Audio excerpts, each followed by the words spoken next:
ਸੱਜਣੋ ਤੇ ਮਿੱਤਰੋ, ਅਸਲਾਮ ਵਾਲੇਕਮ। ਮੈਂ ਹਾਂ ਤੁਹਾਡਾ ਮੇਜ਼ਬਾਨ ਅਜਮਲ ਸਤਾਰ ਮਲਿਕ, ਤੁਹਾਡੇ ਆਪਣੇ ਪ੍ਰੋਗਰਾਮ ਪ੍ਰਾਹੁਣੇ ਦੇ ਨਾਲ। ਨਾਜ਼ਰੀਨ, ਇਨਸਾਨੀ ਜ਼ਿੰਦਗੀ ਬੜੀ ਕੀਮਤੀ ਸ਼ੈ ਹੈ ਤੇ ਜਿਹੜੇ ਲੋਕ ਇਨਸਾਨੀ ਜ਼ਿੰਦਗੀਆਂ ਨੂੰ ਬਚਾਉਣ ਲਈ ਕੰਮ ਕਰਦੇ ਨੇ, ਬਿਲਾਸ਼ੁਬਾ ਉਹ ਕੌਮ ਦੇ ਹੀਰੋ ਨੇ ਤੇ ਖਰਾਜੇ ਤਹਿਸੀਨ ਦੇ ਮੁਸਤਹਿਕ ਵੀ। ਥੈਲੀਸੀਮੀਆ ਇੱਕ ਜਾਨਲੇਵਾ ਮੌਰੂਸੀ ਬਿਮਾਰੀ ਹੈ ਜਿਹਦੇ ਮਰੀਜ਼ਾਂ ਦੀ ਤਾਦਾਦ ਪਾਕਿਸਤਾਨ 'ਚ ਬਹੁਤ ਵੱਡੀ ਹੈ।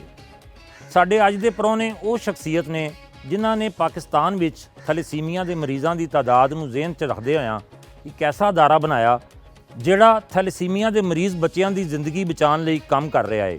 ਆਓ ਮਿਲਦੇ ਹਾਂ ਸਾਡੇ ਅੱਜ ਦੇ ਪ੍ਰਾਹੁਣੇ ਇਸ ਅਦਾਰੇ ਯਾਨੀ ਸੁੰਦਸ ਫਾਊਂਡੇਸ਼ਨ ਦੇ ਸਦਰ ਯਾਸੀਨ ਖਾਨ ਸਾਹਿਬ ਦੇ ਨਾਲ। ਚੇਅਰਮੈਨ ਸੁੰਦਸ ਫਾਊਂਡੇਸ਼ਨ ਯਾਸੀਨ ਖਾਨ ਨੇ ਸਾਨੂੰ ਜੀ ਆਇਆਂ ਨੂੰ ਆਖਿਆ। ਯਾਸੀਨ ਖਾਨ ਸਾਹਿਬ, ਪ੍ਰਾਹੁਣਿਆਂ ਦੇ ਵਿੱਚ ਤੁਹਾਨੂੰ ਖੁਸ਼ ਆਮਦੀਦ ਕਹਿੰਦੇ ਹਾਂ। ਬਹੁਤ ਮਿਹਰਬਾਨੀ, ਤੁਹਾਡਾ ਸ਼ੁਕਰੀਆ ਕਿ ਤੁਸੀਂ ਆਏ ਤੇ ਅੱਜ ਤੁਹਾਡੇ ਨਾਲ ਗੱਲਬਾਤ ਹੋਏਗੀ। ਮਿਹਰਬਾਨੀ। ਯਾਸੀਨ ਖਾਨ ਸਾਹਿਬ, ਗੁਜ਼ਿਸ਼ਤਾ 3 ਦਹਾਈਆਂ ਤੋਂ ਤੁਸੀਂ ਜਿਹੜੇ ਸਮਾਜੀ ਖਿਦਮਤ ਦੇ ਕੰਮ ਨੇ ਇਹ ਕਰ ਰਹੇ ਹੋ। ਉਹ ਕਿਹੜਾ ਲਮਹਾ ਸੀ ਜਿਸ ਨੇ ਤੁਹਾਨੂੰ ਇਸ ਤਰਫ ਰਾਗਬ ਕੀਤਾ? ਇਸ ਤਰ੍ਹਾਂ ਗੱਲ ਹੈਗੀ ਹੈ ਕਿ ਮੈਂ ਕਿਉਂਕਿ ਪੈਦਾਇਸ਼ੀ ਤੌਰ 'ਤੇ ਇੱਕ ਹਸਾਸ ਆਦਮੀ ਹੈਗੇ ਵਾਂ, ਹਸਾਸ ਇਨਸਾਨ ਹੈਗੇ ਵਾਂ, ਅਤੇ ਮੈਂ ਬਚਪਨ ਤੋਂ ਬਹੁਤ ਸਾਰੀਆਂ ਤਕਲੀਫਾਂ ਲੋਕਾਂ ਦੀਆਂ ਦੇਖੀਆਂ, ਲੋਕਾਂ ਦੇ ਦੁੱਖ ਦਰਦ ਦੇਖੇ। ਫਿਰ ਮੈਨੂੰ ਮੌਕਾ ਮਿਲਿਆ ਗਿਆ ਇੱਕ ਅਦਾਰੇ ਵਿੱਚ ਕੰਮ ਕਰਨ ਦਾ ਜਿਹਦਾ ਨਾਂ ਹੈ ਫਾਤਿਮੀਦ ਫਾਊਂਡੇਸ਼ਨ। ਉੱਥੇ ਮੈਂ ਮਰੀਜ਼ਾਂ ਨੂੰ ਦੇਖਿਆ, ਉਹਨਾਂ ਦੇ ਲਾਇਕੀਨ ਨੂੰ ਦੇਖਿਆ, ਯਾਨੀ ਉਸ ਮਾਂ ਦੇ ਦੁੱਖ ਨੂੰ ਮਹਿਸੂਸ ਕੀਤਾ, ਉਸ ਪਿਓ ਦੇ ਦੁੱਖ ਨੂੰ ਮਹਿਸੂਸ ਕੀਤਾ ਜਿਹੜਾ ਉਹ ਆਪਣੇ ਨਾਲ ਲੈ ਕੇ ਚੱਲ ਰਹੇ ਹੈਗੇ ਸੀ। ਅਤੇ ਉਹ ਜਿਹੜੇ ਮਰਾਹਿਲ ਹੈਗੇ ਸੀ ਉਹ ਮੇਰੇ ਸਾਹਮਣੇ, ਅੱਖਾਂ ਦੇ ਸਾਹਮਣੇ ਅਤੇ ਰੋਜ਼ਾਨਾ ਮੇਰੇ ਸਾਹਮਣੇ ਹੁੰਦੇ ਸੀ। ਉਹਨਾਂ ਨੇ ਮੈਨੂੰ ਇੰਸਪਾਇਰ ਕੀਤਾ ਕਿ ਮੈਂ ਜਿਹੜਾ ਹੈਗਾ ਨਾ ਕੋਈ ਮਾਸ਼ਰੇ ਵਾਸਤੇ ਐਸਾ ਕੰਮ ਕਰਾਂ, ਉਹਨਾਂ ਦਾ ਦੁੱਖ ਦਰਦ ਤਕਲੀਫ ਜਿਹੜੀ ਹੈਗੀ ਹੈ ਉਹ ਕੰਮ ਕਰ ਸਕਾਂ। ਅਤੇ ਇਸ ਵਾਸਤੇ ਜਿਹੜਾ ਹੈਗਾ ਨਾ ਮੈਂ ਇਸ ਸ਼ੋਬੇ ਦੇ ਵਿੱਚ ਆਇਆ ਫਿਰ, ਅਤੇ ਸ਼ੁਕਰ ਹੈ ਅਲਹਮਦੁਲਿਲਾ ਅੱਜ ਤਕਰੀਬਨ 35 ਸਾਲ ਹੋ ਰਹੇ ਹੈਗੇ ਨੇ ਕਿ ਖਿਦਮਤ ਦਾ ਸਫ਼ਰ ਹੈ ਜਾਰੀ ਹੈਗਾ। ਅਤੇ ਜਦੋਂ ਤੱਕ ਇਹ ਸਾਵਾਂ ਹੈਗੀਆਂ ਨੇ ਇਨਸ਼ਾ ਅੱਲਾਹ ਤਾਲਾ ਅੱਲਾ ਦੇ ਫਜ਼ਲ ਕਰਮ ਦੇ ਨਾਲ ਇਹ ਸਿਲਸਿਲਾ ਚੱਲਦਾ ਰਹੇਗਾ। ਅਤੇ ਮੈਂ ਕੋਸ਼ਿਸ਼ ਕਰ ਰਿਹਾ ਹੈਗਾ ਵਾਂ ਕਿ ਸੁੰਦਸ ਫਾਊਂਡੇਸ਼ਨ ਦਾ ਵੀ ਐਸਾ ਨਿਜ਼ਾਮ ਬਣ ਜਾਏ, ਐਸਾ ਤਰੀਕਾਕਾਰ ਬਣ ਜਾਏ ਕਿ ਮੈਂ ਨਾ ਵੀ ਹੋਵਾਂ ਅਤੇ ਇਹ ਸਿਲਸਿਲਾ ਜਿਹੜਾ ਹੈਗਾ ਚੱਲਦਾ ਰਹੇ। ਤੁਹਾਡਾ ਮਤਲਬ ਕਹਿਣ ਦਾ ਇਹ ਕਿ ਨਿਜ਼ਾਮ ਦੇ ਉੱਤੇ ਫੋਕਸ ਕਰਨਾ ਚਾਹੀਦਾ ਹੈ ਕਿ ਨਿਜ਼ਾਮ ਇਹੋ ਜਿਹਾ ਬਣ ਜਾਵੇ ਜਿਹੜਾ ਬੰਦਿਆਂ ਦੀ ਵਜ੍ਹਾ ਨਾਲ ਡਿਸਟਰਬ ਨਾ ਹੋਵੇ। ਇਸ ਚੀਜ਼ ਨੂੰ ਤੁਸੀਂ ਅਗਰ ਐਪਲੀਕੇਬਲ ਕਰਨਾ ਚਾਹੋ ਤਾਂ ਉੱਤੇ ਹਕੂਮਤਾਂ ਦੇ ਸਤਹ 'ਤੇ ਵੀ ਇਸ ਤਰ੍ਹਾਂ ਦਾ ਹੋ ਜਾਣਾ ਚਾਹੀਦਾ ਨਿਜ਼ਾਮ। ਬਿਲਕੁਲ ਇਸ ਤਰ੍ਹਾਂ ਹਕੂਮਤਾਂ ਹੋਣ, ਮਾਸ਼ਰਾ ਹੋਏ, ਉਹ ਸੁੰਦਸ ਫਾਊਂਡੇਸ਼ਨ ਹੋਏ ਜਾਂ ਕੋਈ ਅਦਾਰਾ ਹੋਏ। ਤੁਸੀਂ ਇਹ ਦੇਖ ਲਓ ਕਿ ਇੰਨੇ ਵੱਡੇ ਵੱਡੇ ਅਦਾਰੇ, ਮੈਂ ਅਗਰ ਨਾਂ ਲੈਵਾਂ ਜਾਂ ਨਾ ਲੈਵਾਂ, ਤੁਸੀਂ ਮੌਲਾਨਾ ਅਬਦੁਲ ਸਤਾਰ ਏਦੀ ਸਾਹਿਬ ਦਾ ਦੇਖ ਲਓ ਕਿ ਜਦੋਂ ਉਹ ਹੈ ਸੀ ਅਤੇ ਉਹ ਅਦਾਰਾ ਜਿਹੜਾ ਹੈਗਾ ਕਿੰਨਾ ਸਮੂਥਲੀ, ਕਿੰਨੇ ਯਾਨੀ ਇੰਟਰਨੈਸ਼ਨਲੀ ਨੈਸ਼ਨਲੀ ਜਿਹੜਾ ਹੈਗਾ ਨਾ ਉਹ ਚੱਲ ਰਿਹਾ ਹੈਗਾ ਸੀ। ਲੇਕਿਨ ਉਹਦਾ ਇੱਕ ਨਿਜ਼ਾਮ ਨਹੀਂ ਸੀ ਬਣਾ ਸਕੇ। ਮੈਂ ਸਮਝਦਾ, ਇਹ ਮੇਰੀ ਰਾਏ ਹੈਗੀ ਹੈ, ਹੋ ਸਕਦਾ ਮੈਂ ਗਲਤ ਹੋਵਾਂ। ਅਤੇ ਮੈਂ ਵੀ ਇਹ ਚਾਹੁੰਦਾ ਹੈਗਾ ਵਾਂ ਕਿ ਨਾ ਸਿਰਫ ਸਾਡੇ ਮੁਲਕ ਪਾਕਿਸਤਾਨ ਦਾ, ਆਲਮ ਇਸਲਾਮ ਦਾ ਐਸਾ ਨਿਜ਼ਾਮ ਬਣੇ, ਮੇਰੇ ਅਦਾਰੇ ਸੁੰਦਸ ਫਾਊਂਡੇਸ਼ਨ ਦਾ ਐਸਾ ਨਿਜ਼ਾਮ ਬਣੇ, ਜਾਂ ਜਿਹੜੇ ਵੀ ਅਦਾਰੇ ਹੈਗੇ ਨੇ ਉਹਨਾਂ ਦੇ ਜਿਹੜੇ ਸਰਬਰਾਹ ਹੈਗੇ ਨੇ ਉਹ ਐਸਾ ਨਿਜ਼ਾਮ ਦੇ ਕੇ ਜਾਣ ਕਿ ਉਹ ਹੋਣ ਜਾਂ ਨਾ ਹੋਣ ਅਤੇ ਇਹ ਸਿਸਟਮ, ਇਹ ਨਿਜ਼ਾਮ ਜਿਹੜਾ ਹੈਗਾ ਨਾ ਇਹ ਚੱਲਦਾ ਰਹਿਣਾ ਚਾਹੀਦਾ ਹੈਗਾ। ਕਿਉਂਕਿ ਮੈਂ ਹਮੇਸ਼ਾ ਕੋਸ਼ਿਸ਼ ਕਰਦਾ ਹੈਗਾ ਵਾਂ ਕਿ ਉਹ ਸਿਸਟਮ ਦੇ ਤਹਿਤ ਚੱਲਣਾ ਚਾਹੀਦਾ ਹੈਗਾ। ਅਤੇ ਮੇਰੇ ਕੋਸ਼ਿਸ਼ ਕਰ ਰਹੇ ਹੈਗੇ ਵਾਂ, ਹਾਲੇ ਪੂਰੇ ਤਰੀਕੇ ਨਾਲ ਕਾਮਯਾਬੀ ਨਹੀਂ ਮਿਲੀ ਹੈਗੀ, ਲੇਕਿਨ ਮੈਂ ਸਮਝਦਾ ਹੈਗਾ ਵਾਂ ਕਿ ਪਿਛਲੇ 8-10 ਸਾਲਾਂ ਤੋਂ ਜਿਹੜਾ ਹੈਗਾ ਨਾ ਉਹ ਨਿਜ਼ਾਮ ਦੀ ਤਰਫ ਚੱਲ ਰਹੇ ਹੈ ਅਤੇ ਇਨਸ਼ਾ ਅੱਲਾਹ ਤਾਲਾ ਇੱਕ ਨਾ ਇੱਕ ਦਿਨ ਸਾਡਾ ਉਹ ਨਿਜ਼ਾਮ ਬਣ ਜਾਏਗਾ। ਕੱਲ੍ਹ ਨੂੰ ਅਗਰ ਮੈਂ ਸੁੰਦਸ ਫਾਊਂਡੇਸ਼ਨ ਵਿੱਚ ਹੋਵਾਂ ਜਾਂ ਨਾ ਹੋਵਾਂ, ਜਾਂ ਮੇਰੀਆਂ ਸਾਵਾਂ ਹੋਣ ਜਾਂ ਨਾ ਹੋਣ, ਅਤੇ ਇਨਸ਼ਾ ਅੱਲਾਹ ਤਾਲਾ ਇਸ ਸੁੰਦਸ ਫਾਊਂਡੇਸ਼ਨ ਦਾ ਨਿਜ਼ਾਮ ਚੱਲਦਾ ਰਹੇਗਾ। ਯਾਸੀਨ ਖਾਨ ਸਾਹਿਬ, ਇਹ ਪੂਰੇ ਜਿਹੜਾ ਤੁਹਾਡਾ 35 ਸਾਲ ਦਾ ਸਫ਼ਰ ਹੈ, ਇਹਦੇ 'ਚ ਇਸ ਕੰਮ ਦੇ ਵਿੱਚ ਕੀ ਕੀ ਮੁਸ਼ਕਲਾਤ ਤੁਹਾਨੂੰ ਪੈਦਾ ਆਈਆਂ? ਮੈਂ ਤੁਹਾਨੂੰ ਦੱਸਦਾ ਹੈਗਾ ਵਾਂ ਕਿ 22 ਜਨਵਰੀ ਹੈਗੀ ਸੀ ਅਤੇ 22 ਰਮਜ਼ਾਨ ਮੁਬਾਰਕ ਗਿਆ ਸੀ। ਜਦੋਂ ਸੁੰਦਸ ਫਾਊਂਡੇਸ਼ਨ ਨੇ 1998 ਦੇ ਵਿੱਚ ਗੁਜਰਾਂਵਾਲਾ ਤੋਂ ਇਹਦੀ ਬੁਨਿਆਦ ਰੱਖੀ। ਅਤੇ ਇਹ ਜਿਹੜਾ ਸੁੰਦਸ ਨਾਮ ਵੀ ਹੈਗਾ ਇੱਕ ਥੈਲੀਸੀਮੀਆ ਦੀ ਮਰੀਜ਼ ਬੱਚੀ ਹੈਗੀ ਸੀ, ਅਤੇ ਉਹਦੇ ਵਾਲਿਦ ਹਾਜੀ ਸਰਫਰਾਜ਼ ਸਾਹਿਬ ਹੈਗੇ ਸੀ। ਉਹ ਪਹਿਲੇ ਲਾਹੌਰ ਆਉਂਦੇ ਹੈਗੇ ਸੀ ਬਲੱਡ ਟ੍ਰਾਂਸਫਿਊਜ਼ਨ ਵਾਸਤੇ, ਉਹਦੇ ਇਲਾਜ ਵਾਸਤੇ। ਅਤੇ ਜਦੋਂ ਮੈਂ ਫਾਤਿਮੀਦ ਫਾਊਂਡੇਸ਼ਨ ਤੋਂ ਜਿਹੜਾ ਹੈਗਾ ਨਾ ਉਹ ਮੇਰਾ ਸਿਲਸਿਲਾ ਖ਼ਤਮ ਹੋਇਆ ਅਤੇ ਮੈਂ ਕੋਈ ਨਾ ਕੋਈ ਕੰਮ ਕਰਨਾ ਹੈਗਾ ਸੀ। ਅਤੇ ਮੈਂ 92 93 ਦੇ ਵਿੱਚ ਹੀ ਮੇਰੇ ਵਜਦਾਨ ਦੇ ਵਿੱਚ, ਮੇਰੇ ਖਿਆਲ ਦੇ ਵਿੱਚ ਰੱਬ ਨੇ ਇਹ ਪਾ ਦਿੱਤਾ ਹੈਗਾ ਸੀ ਕਿ ਮੈਂ ਵੀ ਜਿਹੜਾ ਹੈਗਾ ਨਾ ਇਸ ਖਿਦਮਤ ਦੇ ਸਫ਼ਰ ਨੂੰ ਜਾਰੀ ਰੱਖਾਂਗਾ, ਜਾਂ ਇਹੋ ਜਿਹਾ ਇੱਕ ਅਦਾਰਾ ਬਣਾਵਾਂਗਾ ਜਾਂ ਕੋਈ ਅਦਾਰਾ ਬਣਾਵਾਂਗਾ ਜਿੱਥੇ ਲੋਕਾਂ ਦੇ ਦੁੱਖ ਦਰਦ ਕਮ ਹੋਣ, ਉਹਨਾਂ ਦੀ ਤਕਲੀਫ ਕਮ ਹੋਏ। ਉਹ ਜਿਹੜੇ ਮਾਂ ਪਿਓ ਹੈਗੇ ਨੇ ਜਿਹੜੀ ਅਜ਼ੀਅਤ ਦੇ ਵਿੱਚ, ਜਿਹੜੇ ਕਰਬ ਦੇ ਵਿੱਚ ਮੁਬਤਲਾ ਹੁੰਦੇ ਹੈਗੇ ਨੇ, ਉਹਨਾਂ ਨੂੰ ਕਮ ਕਰ ਸਕਾਂ। ਅਤੇ ਫਿਰ ਗੁਜਰਾਂਵਾਲਾ ਵਿੱਚ 22 ਰਮਜ਼ਾਨ ਮੁਬਾਰਕ ਨੂੰ 1998 ਨੂੰ ਜਿਹੜਾ ਹੈਗਾ ਨਾ ਇਹ ਸਟਾਰਟ ਕੀਤਾ ਹੈਗਾ। ਅਤੇ ਇਹ ਨਾਂ ਵੀ ਸਿਰਫ ਇਸ ਵਾਸਤੇ ਰੱਖਿਆ ਗਿਆ, ਮੈਂ ਤਾਂ ਨਾਂ ਰੱਖਣਾ ਚਾਹੁੰਦਾ ਹੈਗਾ ਸੀ ਆਪਣੇ ਵਾਲਾ ਦੇ ਨਾਂ 'ਤੇ, ਲੇਕਿਨ ਮੇਰੇ ਕੋਲੋਂ ਹਾਜੀ ਸਾਹਿਬ ਨੇ ਪੁੱਛਿਆ ਕਿ ਇਸ ਇਦਾਰੇ ਦਾ ਕੀ ਨਾਂ ਰੱਖਾਂਗੇ। ਅਤੇ ਮੇਰੇ ਰੱਬ ਨੇ ਜਿਹੜਾ ਹੈਗਾ ਮੇਰੇ ਕੋਲੋਂ ਇਹ ਕਢਵਾਇਆ, ਮੇਰੀ ਜ਼ਬਾਨ ਤੋਂ, ਮੇਰੇ ਅੰਦਰੋਂ ਕਢਵਾਇਆ ਕਿ ਜੀ ਇਹਦਾ ਨਾਂ ਜਿਹੜਾ ਹੈਗਾ ਨਾ ਸੁੰਦਸ ਫਾਊਂਡੇਸ਼ਨ ਰੱਖਾਂਗੇ, ਕਿਉਂਕਿ ਸੁੰਦਸ ਵੀ ਥੈਲੇਸੀਮੀਆ ਦੀ ਜਿਹੜੀ ਹੈਗੀ ਹੈ ਉਹ ਪੇਸ਼ੈਂਟ ਹੈਗੇ ਸੀ। ਅਤੇ ਅਸੀਂ ਜਿਹੜਾ ਹੈਗਾ ਨਾ ਉਸ ਬੱਚੀ ਦੇ ਨਾਂ 'ਤੇ ਰੱਖਿਆ ਗਿਆ, ਕਿਉਂਕਿ ਥੈਲੇਸੀਮੀਆ ਦੇ ਮਰੀਜ਼ ਬੱਚਿਆਂ ਦਾ ਇਲਾਜ ਹੋਣਾ ਹੈਗਾ ਸੀ। ਅਤੇ ਇਸ ਵਾਸਤੇ ਅਸੀਂ ਜਿਹੜਾ ਹੈਗਾ ਨਾ ਉਹ ਸੁੰਦਸ ਨਾਂ ਰੱਖਿਆ ਗਿਆ। ਅਤੇ ਉਸ ਦਿਨ ਤੋਂ ਲੈ ਕੇ ਅੱਜ ਤੱਕ ਜਿਹੜਾ ਹੈਗਾ ਨਾ ਹਜ਼ਾਰਾਂ ਲੱਖਾਂ ਲੋਕ ਜਿਹੜੇ ਹੈਗੇ ਨੇ ਉੱਥੋਂ ਮੁਸਤਫੀਦ ਹੋ ਰਹੇ ਹੈਗੇ। ਅਤੇ ਤੁਸੀਂ, ਮੈਂ ਤੁਹਾਨੂੰ ਦੁਬਾਰਾ ਪੁੱਛਾਂਗਾ ਕਿ ਇਸ ਪੂਰੇ ਸਫ਼ਰ ਦੇ ਦੌਰਾਨ ਕੀ ਤੁਹਾਨੂੰ ਮੁਸ਼ਕਲਾਤ ਪੇਸ਼ ਆਈਆਂ? ਮੈਂ ਤੁਹਾਨੂੰ ਬੜੀ ਇੱਕ ਦਿਲਚਸਪ ਕਹਾਣੀ ਦੱਸਾਂ ਕਿ ਜਿਸ ਦਿਨ ਇਹਦਾ ਇਫਤਤਾਹ ਹੈਗਾ ਸੀ, ਅਤੇ ਉਸ ਦਿਨ ਇੱਕ ਹੋਰ ਥੈਲੇਸੀਮੀਆ ਦੀ ਬੱਚੀ ਜਿਹਦਾ ਵੀ ਤਾਲੁਕ ਗੁਜਰਾਂਵਾਲਾ ਤੋਂ ਹੈਗਾ ਸੀ, ਉਹਦਾ ਨਾਂ ਹੈਗਾ ਸੀ ਅਸਮਾ, ਅਤੇ ਉਹਦੇ ਵਾਲਿਦ ਦਾ ਨਾਂ ਮੁਨੱਵਰ ਹੈਗਾ ਸੀ। ਮੁਨੱਵਰ ਸਾਹਿਬ ਨੇ ਮੇਰੇ ਕੋਲ ਪੁੱਛਿਆ ਕਿ ਤੁਸੀਂ ਇੰਨਾ ਮੁਸ਼ਕਲ ਕੰਮ ਇਹ ਸਟਾਰਟ ਕੀਤਾ ਹੈਗਾ, ਇਹ ਕਿਸ ਤਰੀਕੇ ਦੇ ਨਾਲ ਚੱਲੇਗਾ, ਅਤੇ ਇਹ ਤਾਂ ਬੜੇ ਮੁਕਾਬਲੇ ਦਾ ਹੈਗਾ, ਅਤੇ ਫਲਾਂ ਜੋ ਵੀ ਉਹ ਮੈਨੂੰ ਕਹਿੰਦੇ। ਅਤੇ ਮੇਰਾ ਸਿਰਫ ਉਹਨਾਂ ਨੂੰ ਇੱਕ ਹੀ ਜਵਾਬ ਹੈਗਾ ਸੀ ਕਿ ਇਹ ਜਿਹੜਾ ਸੁੰਦਸ ਫਾਊਂਡੇਸ਼ਨ ਦਾ ਜਾਂ ਜਿਹੜਾ ਖੈਰ ਦਾ ਕੰਮ ਹੈਗਾ ਉਹ ਮੇਰੇ ਰੱਬ ਦਾ ਕੰਮ ਹੈਗਾ, ਅਤੇ ਅਗਰ ਮੇਰੀ ਨੀਅਤ ਠੀਕ ਹੋਏਗੀ ਜਾਂ ਸਾਡੇ ਸਾਰਿਆਂ ਦੀ ਨੀਅਤਾਂ ਠੀਕ ਹੋਣਗੀਆਂ ਅਤੇ ਇਨਸ਼ਾ ਅੱਲਾਹ ਤਾਲਾ ਇਹ ਜਿਹੜਾ ਹੈਗਾ ਨਾ ਸਿਸਟਮ, ਇਹ ਨਿਜ਼ਾਮ, ਇਹ ਇਦਾਰਾ ਚੱਲਦਾ ਰਹੇਗਾ। ਅਤੇ ਸ਼ੁਕਰ ਹੈ ਅਲਹਮਦੁਲਿਲਾ ਅੱਜ 28 ਵਰੇ ਜਾਂ 28 ਸਾਲ ਹੋ ਗਏ ਹੈਗੇ ਨੇ ਸੁੰਦਸ ਫਾਊਂਡੇਸ਼ਨ ਨੂੰ। ਅਤੇ ਅੱਜ ਤੁਸੀਂ ਦੇਖਦੇ ਹੈਗੇ ਨਾ ਸਿਰਫ ਨੈਸ਼ਨਲ ਲੈਵਲ 'ਤੇ ਬਲਕਿ ਇੰਟਰਨੈਸ਼ਨਲ ਲੈਵਲ 'ਤੇ ਇਹ ਨਾਂ ਹੈਗਾ ਸੁੰਦਸ ਫਾਊਂਡੇਸ਼ਨ ਦਾ। ਅਤੇ ਇਹ ਜਿਹੜਾ ਖਿਦਮਤ ਦਾ ਸਫ਼ਰ ਹੈ, ਇਹਦੇ 'ਚ ਤੁਹਾਨੂੰ ਕਿਸ ਕਿਸਮ ਦੀ ਕੁਝ ਸੈਕਰੀਫਾਈਸ ਕਰਨੀ ਪਈ? ਦੇਖੋ, ਸਭ ਤੋਂ ਪਹਿਲੇ ਆਪਣੀ ਜ਼ਾਤ ਦੀ ਨਫੀ ਕਰਨੀ ਪੈਂਦੀ ਹੈਗੀ ਹੈ। ਆਪਣੀ ਜ਼ਾਤ ਦੀ ਤੁਸੀਂ ਨਫੀ ਕਰੋਗੇ ਅਤੇ ਫਿਰ ਹੀ ਜਿਹੜਾ ਹੈਗਾ ਨਾ ਤੁਸੀਂ ਕੋਈ ਕੰਮ ਕਰ ਸਕੋਗੇ, ਕਿਉਂਕਿ ਸਾਨੂੰ ਪਤਾ ਹੈਗਾ ਪਹਿਲੇ ਦਿਨ ਤੋਂ ਅਸੀਂ ਜਿਹੜੇ ਹੈਗੇ ਨੇ ਚੰਦ ਲੋਕਾਂ ਨੇ ਜਿਹੜਾ ਹੈਗਾ ਨਾ ਇਹ ਸਫ਼ਰ ਸ਼ੁਰੂ ਕੀਤਾ ਹੈਗਾ ਸੀ, ਅਤੇ ਯਾਨੀ ਮਹਿਦੂਦ ਤੌਰ 'ਤੇ ਸਟਾਫ ਦੇ ਮੈਂਬਰਾਂ ਹੈਗੇ ਸੀ, ਅਤੇ ਸਾਰਾ ਕੰਮ ਸਾਨੂੰ ਕਰਨਾ ਪੈਂਦਾ ਸੀ। ਸਾਨੂੰ ਜਿਹੜਾ ਹੈਗਾ ਨਾ ਉਹ ਅਗਰ ਸਾਡਾ ਸਫਾਈ ਵਾਲਾ ਨਹੀਂ ਸੀ ਹੁੰਦਾ ਤਾਂ ਬੋਕਰ ਵੀ ਸਾਨੂੰ ਮਾਰਨੀ ਪੈਂਦੀ ਹੈਗੀ ਸੀ।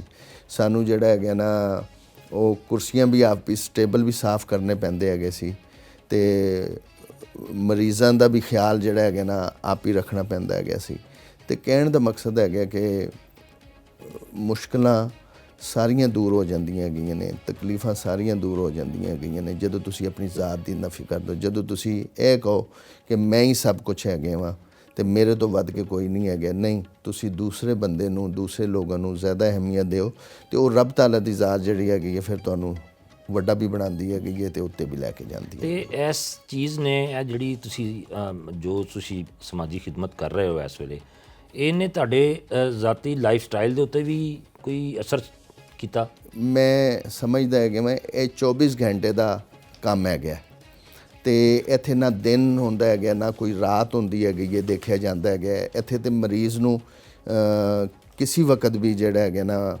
ਬਲੱਡ ਦੀ ਜਾਂ ਤੁਹਾਡੀ ਮਦਦ ਦੀ ਜ਼ਰੂਰਤ ਹੁੰਦੀ ਹੈਗੀ ਹੈ। ਅਤੇ ਮੈਂ ਤੁਹਾਨੂੰ ਨਾਲ ਨਾਲ ਦੱਸਦਾ ਰਹਾਂ ਕਿ ਸੁੰਦਸ ਫਾਊਂਡੇਸ਼ਨ ਜਿਹੜਾ ਹੈਗਾ ਨਾ 24 ਘੰਟੇ ਜਿਹੜਾ ਹੈਗਾ ਨਾ ਆਪਣੇ ਤਮਾਮ ਸੈਂਟਰ, ਤਮਾਮ ਮਰਾਕਜ਼ ਦੇ ਵਿੱਚ 24 ਘੰਟੇ ਸਰਵਿਸ ਦਿੰਦਾ ਹੈਗਾ। ਇਸ 24 ਘੰਟੇ ਦੇ ਨਾਲ ਜਿਹੜਾ ਹੈਗਾ ਨਾ ਕੋਈ ਈਦ ਸ਼ਬਰਾਤ 'ਤੇ ਵੀ ਛੁੱਟੀ ਨਹੀਂ ਹੁੰਦੀ ਹੈਗੀ।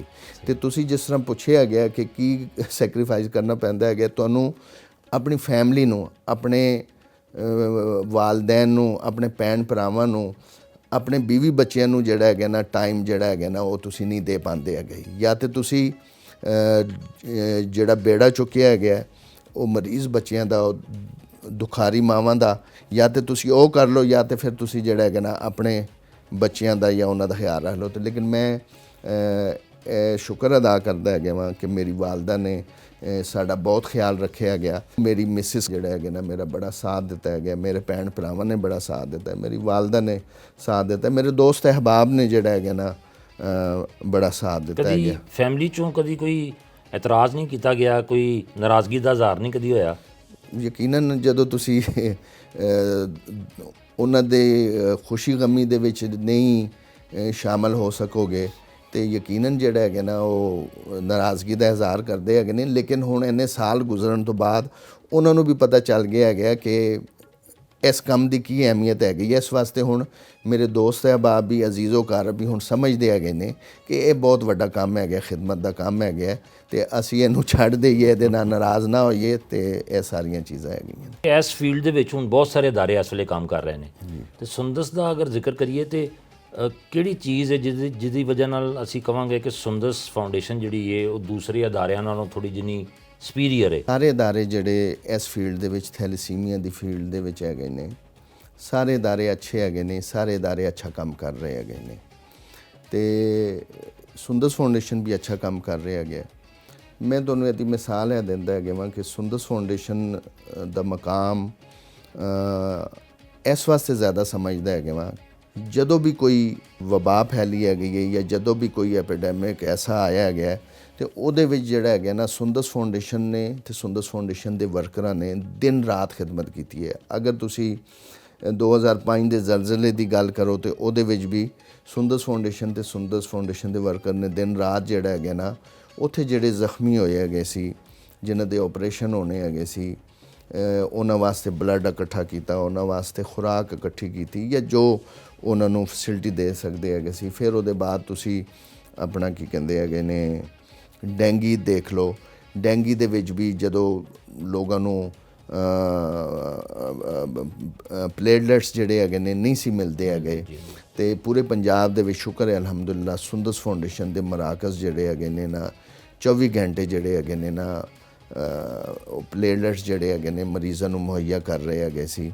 ਉਹ ਅਗਰ ਤੁਸੀਂ ਜਿਹੜਾ ਹੈਗਾ ਨਾ ਇਹ ਹੋਣ ਵਾਲਾ ਤੁਸੀਂ ਕੋਵਿਡ-19 ਦੇਖ ਲਓ ਤੇ ਤਮਾਮ ਜਿਹੜੇ ਥੈਲੇਸੀਮੀਆ ਦੇ ਅਦਾਰੇ ਹੈਗੇ ਨੇ ਉਹ ਬੰਦ ਹੋ ਗਏ ਹੈਗੇ ਸੀ। ਉਹਨਾਂ ਨੇ ਆਪਣਾ ਜਿਹੜਾ ਹੈਗਾ ਨਾ ਸੈਂਟਰਸ ਜਾਂ ਉਹਨਾਂ ਨੇ ਮਹਿਦੂਦ ਕਰ ਦਿੱਤਾ ਜਾਂ ਉਹਨਾਂ ਨੇ ਬੰਦ ਕਰ ਦਿੱਤਾ। ਉਹਦੇ ਵਿੱਚ ਮੈਂ ਕੋਸ਼ਿਸ਼ ਕੀਤੀ ਹੈਗੀ ਆਪਣੇ, ਕਿਉਂਕਿ ਮੈਂ ਥੈਲੇਸੀਮੀਆ ਫੈਡਰੇਸ਼ਨ ਆਫ ਪਾਕਿਸਤਾਨ ਦਾ ਜਿਹੜਾ ਹੈਗਾ ਨਾ ਇਨਫੋਰਮੇਸ਼ਨ ਸੈਕਟਰੀ ਵੀ ਹੈਗੇ ਵਾਂ, ਅਹੁਦੇਦਾਰ ਹੈਗੇ ਵਾਂ। ਉਹਦੇ ਵਿੱਚ ਵੀ ਮੈਂ ਕੋਸ਼ਿਸ਼ ਕਰਕੇ ਤਮਾਮ ਅਦਾਰਿਆਂ ਵਾਲਿਆਂ ਨਾਲ ਜਿਹੜਾ ਮੀਟਿੰਗ ਕੀਤੀ, ਟੈਲੀਫੋਨਿਕ ਵੀ ਕੀਤੀ, ਮੈਂ ਉਹਨਾਂ ਨੂੰ ਮਿਲਿਆ ਵੀ ਤੇ ਉਹਨਾਂ ਨੂੰ ਕਾਇਲ ਕੀਤਾ ਹੈਗਾ ਕਿ ਤੁਸੀਂ ਜਿਹੜੇ ਹੈਗੇ ਨੇ ਨਾ ਜ਼ਿੰਦਗੀ ਮੌਤ ਤੇ ਆਉਣੀ ਹੈਗੀ ਇੱਕ ਨਾ ਇੱਕ ਦਿਨ, ਕਿਉਂ ਨਾ ਅਸੀਂ ਇਹਨਾਂ ਮਰੀਜ਼ਾਂ ਦੀ ਜਿਨ੍ਹਾਂ ਦਾ ਅਸੀਂ ਬੇੜਾ ਚੁੱਕਿਆ ਗਿਆ, ਅਸੀਂ ਇਹਨਾਂ ਦੀ ਖਿਦਮਤ ਕਰਦੇ ਹੋਏ ਅਗਰ ਸਾਡੀ ਜਾਨ ਚਲੀ ਜਾਏਗੀ ਤੇ ਅਸੀਂ ਸਮਝਾਂਗੇ ਕਿ ਅਸੀਂ ਬਹੁਤ ਵੱਡਾ ਕੰਮ ਕੀਤਾ। ਤੇ ਉਹਦੇ ਇਲਾਵਾ ਜਿਹੜਾ ਹੈਗਾ ਸੁੰਦਸ ਫਾਊਂਡੇਸ਼ਨ 24 ਘੰਟੇ ਤੇ ਹੈ। ਇਹਦੇ ਵਿੱਚ ਐਸੇ ਅਸੀਂ ਕੰਮ ਕੀਤੇ ਹੈਗੇ ਨੇ, ਥੈਲੇਸੀਮੀਆ ਦੀ ਰੋਕਥਾਮ ਵਾਸਤੇ ਕੰਮ ਕਰ ਰਹੇ ਹੈਗੇ ਆ, ਥੈਲੇਸੀਮੀਆ ਦੀ ਆਗਾਹੀ ਵਾਸਤੇ ਕੰਮ ਕਰ ਰਹੇ ਹੈਗੇ ਆ, ਹੋਰ ਜਿਹੜੇ ਐਸੇ ਮਾਮਲਾਤ ਹੈਗੇ ਨੇ ਉਹਨਾਂ ਨੂੰ ਦੇਖ ਰਹੇ ਹੈਗੇ ਆ। ਤੇ ਸੁੰਦਸ ਫਾਊਂਡੇਸ਼ਨ ਦਿਨ ਰਾਤ ਕੰਮ ਕਰਦੇ ਹੋਇਆ ਤੇ ਬਗੈਰ ਕਿਸੇ ਲਾਲਚ ਤੋਂ, ਬਗੈਰ ਕਿਸੇ ਤਮੇ ਤੋਂ, ਤੇ ਇਸ ਵਾਸਤੇ ਹਰ ਮਰੀਜ਼ ਦੇ ਤੇ ਹਰ ਜਿਹੜਾ ਬੰਦਾ ਹੈਗਾ ਉਹਦੀ ਦੁੱਖ ਤਕਲੀਫ ਦੇ ਵਕਤ ਦੇ ਉੱਤੇ ਕੰਮ ਆਉਂਦਾ ਹੈਗਾ। ਇਸ ਵਾਸਤੇ ਸੁੰਦਸ ਫਾਊਂਡੇਸ਼ਨ ਨੂੰ ਇੱਕ ਮੁਮਤਾਜ਼ ਮੁਕਾਮ ਹਾਸਲ ਹੈਗਾ। ਅੱਜ ਤੁਸੀਂ ਜਿਹਦੇ ਨਾਲ ਗੱਲ ਕਰੋ ਉਹ ਸ਼ੁਕਰ ਹੈ ਅਲਹਮਦੁਲਿਲਾ ਸੁੰਦਸ ਫਾਊਂਡੇਸ਼ਨ ਦੇ ਨਾਂ ਤੋਂ, ਸੁੰਦਸ ਫਾਊਂਡੇਸ਼ਨ ਦੇ ਕੰਮ ਤੋਂ ਵਾਕਿਫ ਹੈਗਾ। ਨਾਜ਼ਰੀਨ, ਖਾਨ ਸਾਹਿਬ ਨਾਲ ਗੁਫ਼ਤਗੂ ਦਾ ਸਿਲਸਿਲਾ ਜਾਰੀ ਹੈ। ਇੱਥੇ ਟਾਈਮ ਹੋਇਆ ਇੱਕ ਵਕਫੇ ਦਾ ਤੇ ਵਕਫੇ ਤੋਂ ਬਾਅਦ ਦੁਬਾਰਾ ਹਾਜ਼ਰ ਹੋਣੇ ਆ।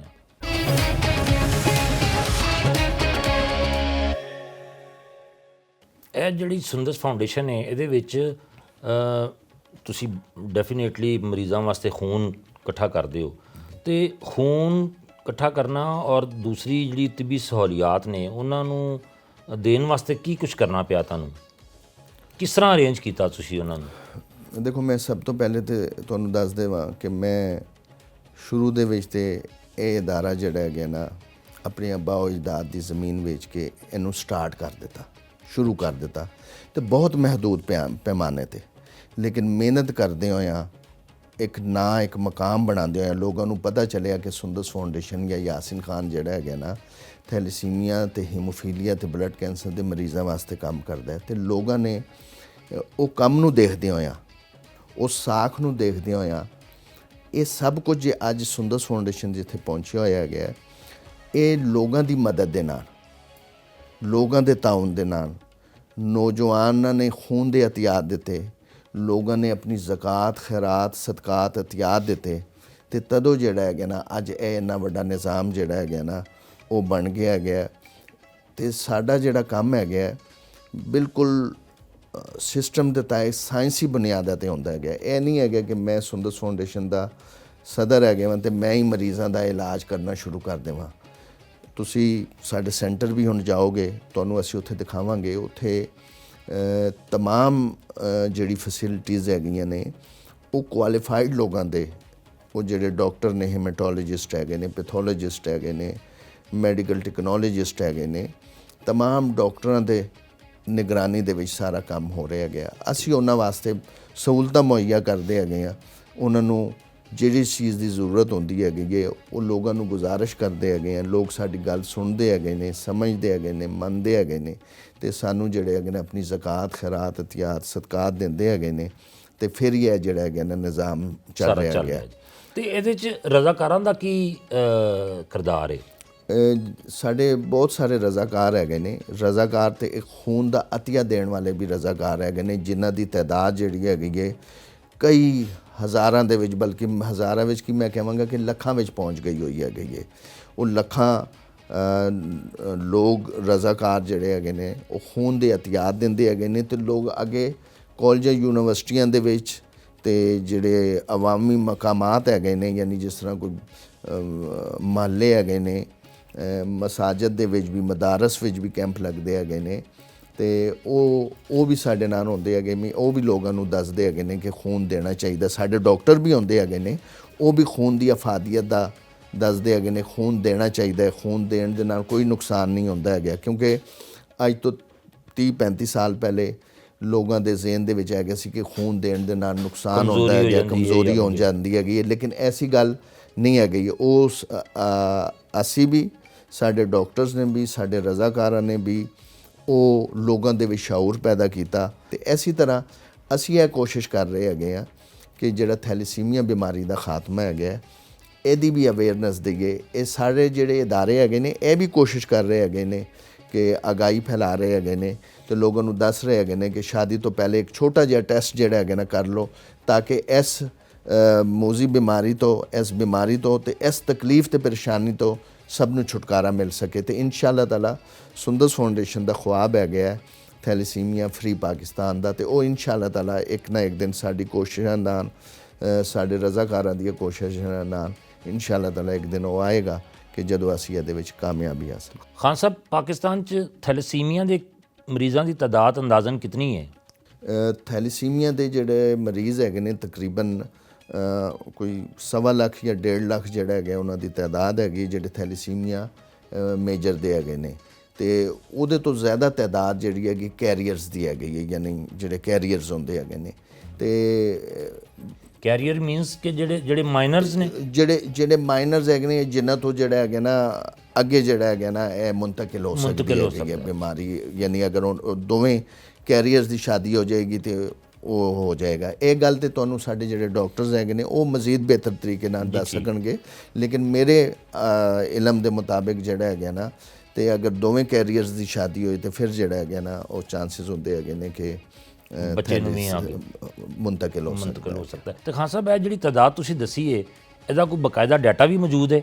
ਜੀ, ਉਹਦਾ ਡਾਟਾ ਵੀ ਮੌਜੂਦ ਹੈਗਾ, ਲੇਕਿਨ ਇਹ ਸਹੀ ਡਾਟਾ ਮੌਜੂਦ ਨਹੀਂ ਹੈਗਾ, ਕਿਉਂਕਿ ਤਸਦੀਕਸ਼ੁਦਾ ਡਾਟਾ ਨਹੀਂ, ਤਸਦੀਕਸ਼ੁਦਾ ਇਸ ਵਾਸਤੇ ਨਹੀਂ ਹੈਗਾ। ਜਿਸ ਤਰ੍ਹਾਂ ਮੈਂ ਤੁਹਾਨੂੰ ਦੱਸਾਂ ਕਿ ਪੰਜਾਬ ਦੇ ਐਸੇ ਦੂਰ ਦਰਾਜ਼ ਦੇ ਅਜ਼ਲਾ ਹੈਗੇ ਨੇ ਜਿੱਥੇ ਉੱਥੇ ਨਹੀਂ ਲੋਕ ਜਿਹੜਾ ਹੈਗੇ ਨਾ ਹਸਪਤਾਲਾਂ ਤੱਕ ਪਹੁੰਚ ਸਕਦੇ, ਜਾਂ ਸਾਡੇ ਵਰਗੇ ਅਦਾਰਿਆਂ ਤੱਕ ਨਹੀਂ ਪਹੁੰਚ ਸਕਦੇ ਹੈਗੇ।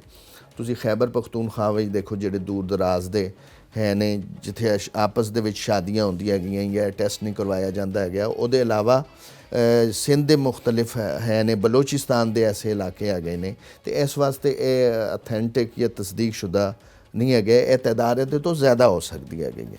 ਤੇ ਇਹਦੇ ਵਾਸਤੇ ਕੋਈ ਡਾਟਾ ਇਕੱਠਾ ਕਰਨ ਵਾਸਤੇ ਕੋਈ ਕੰਮ ਨਹੀਂ ਤੁਸੀਂ ਕਰ ਰਹੇ?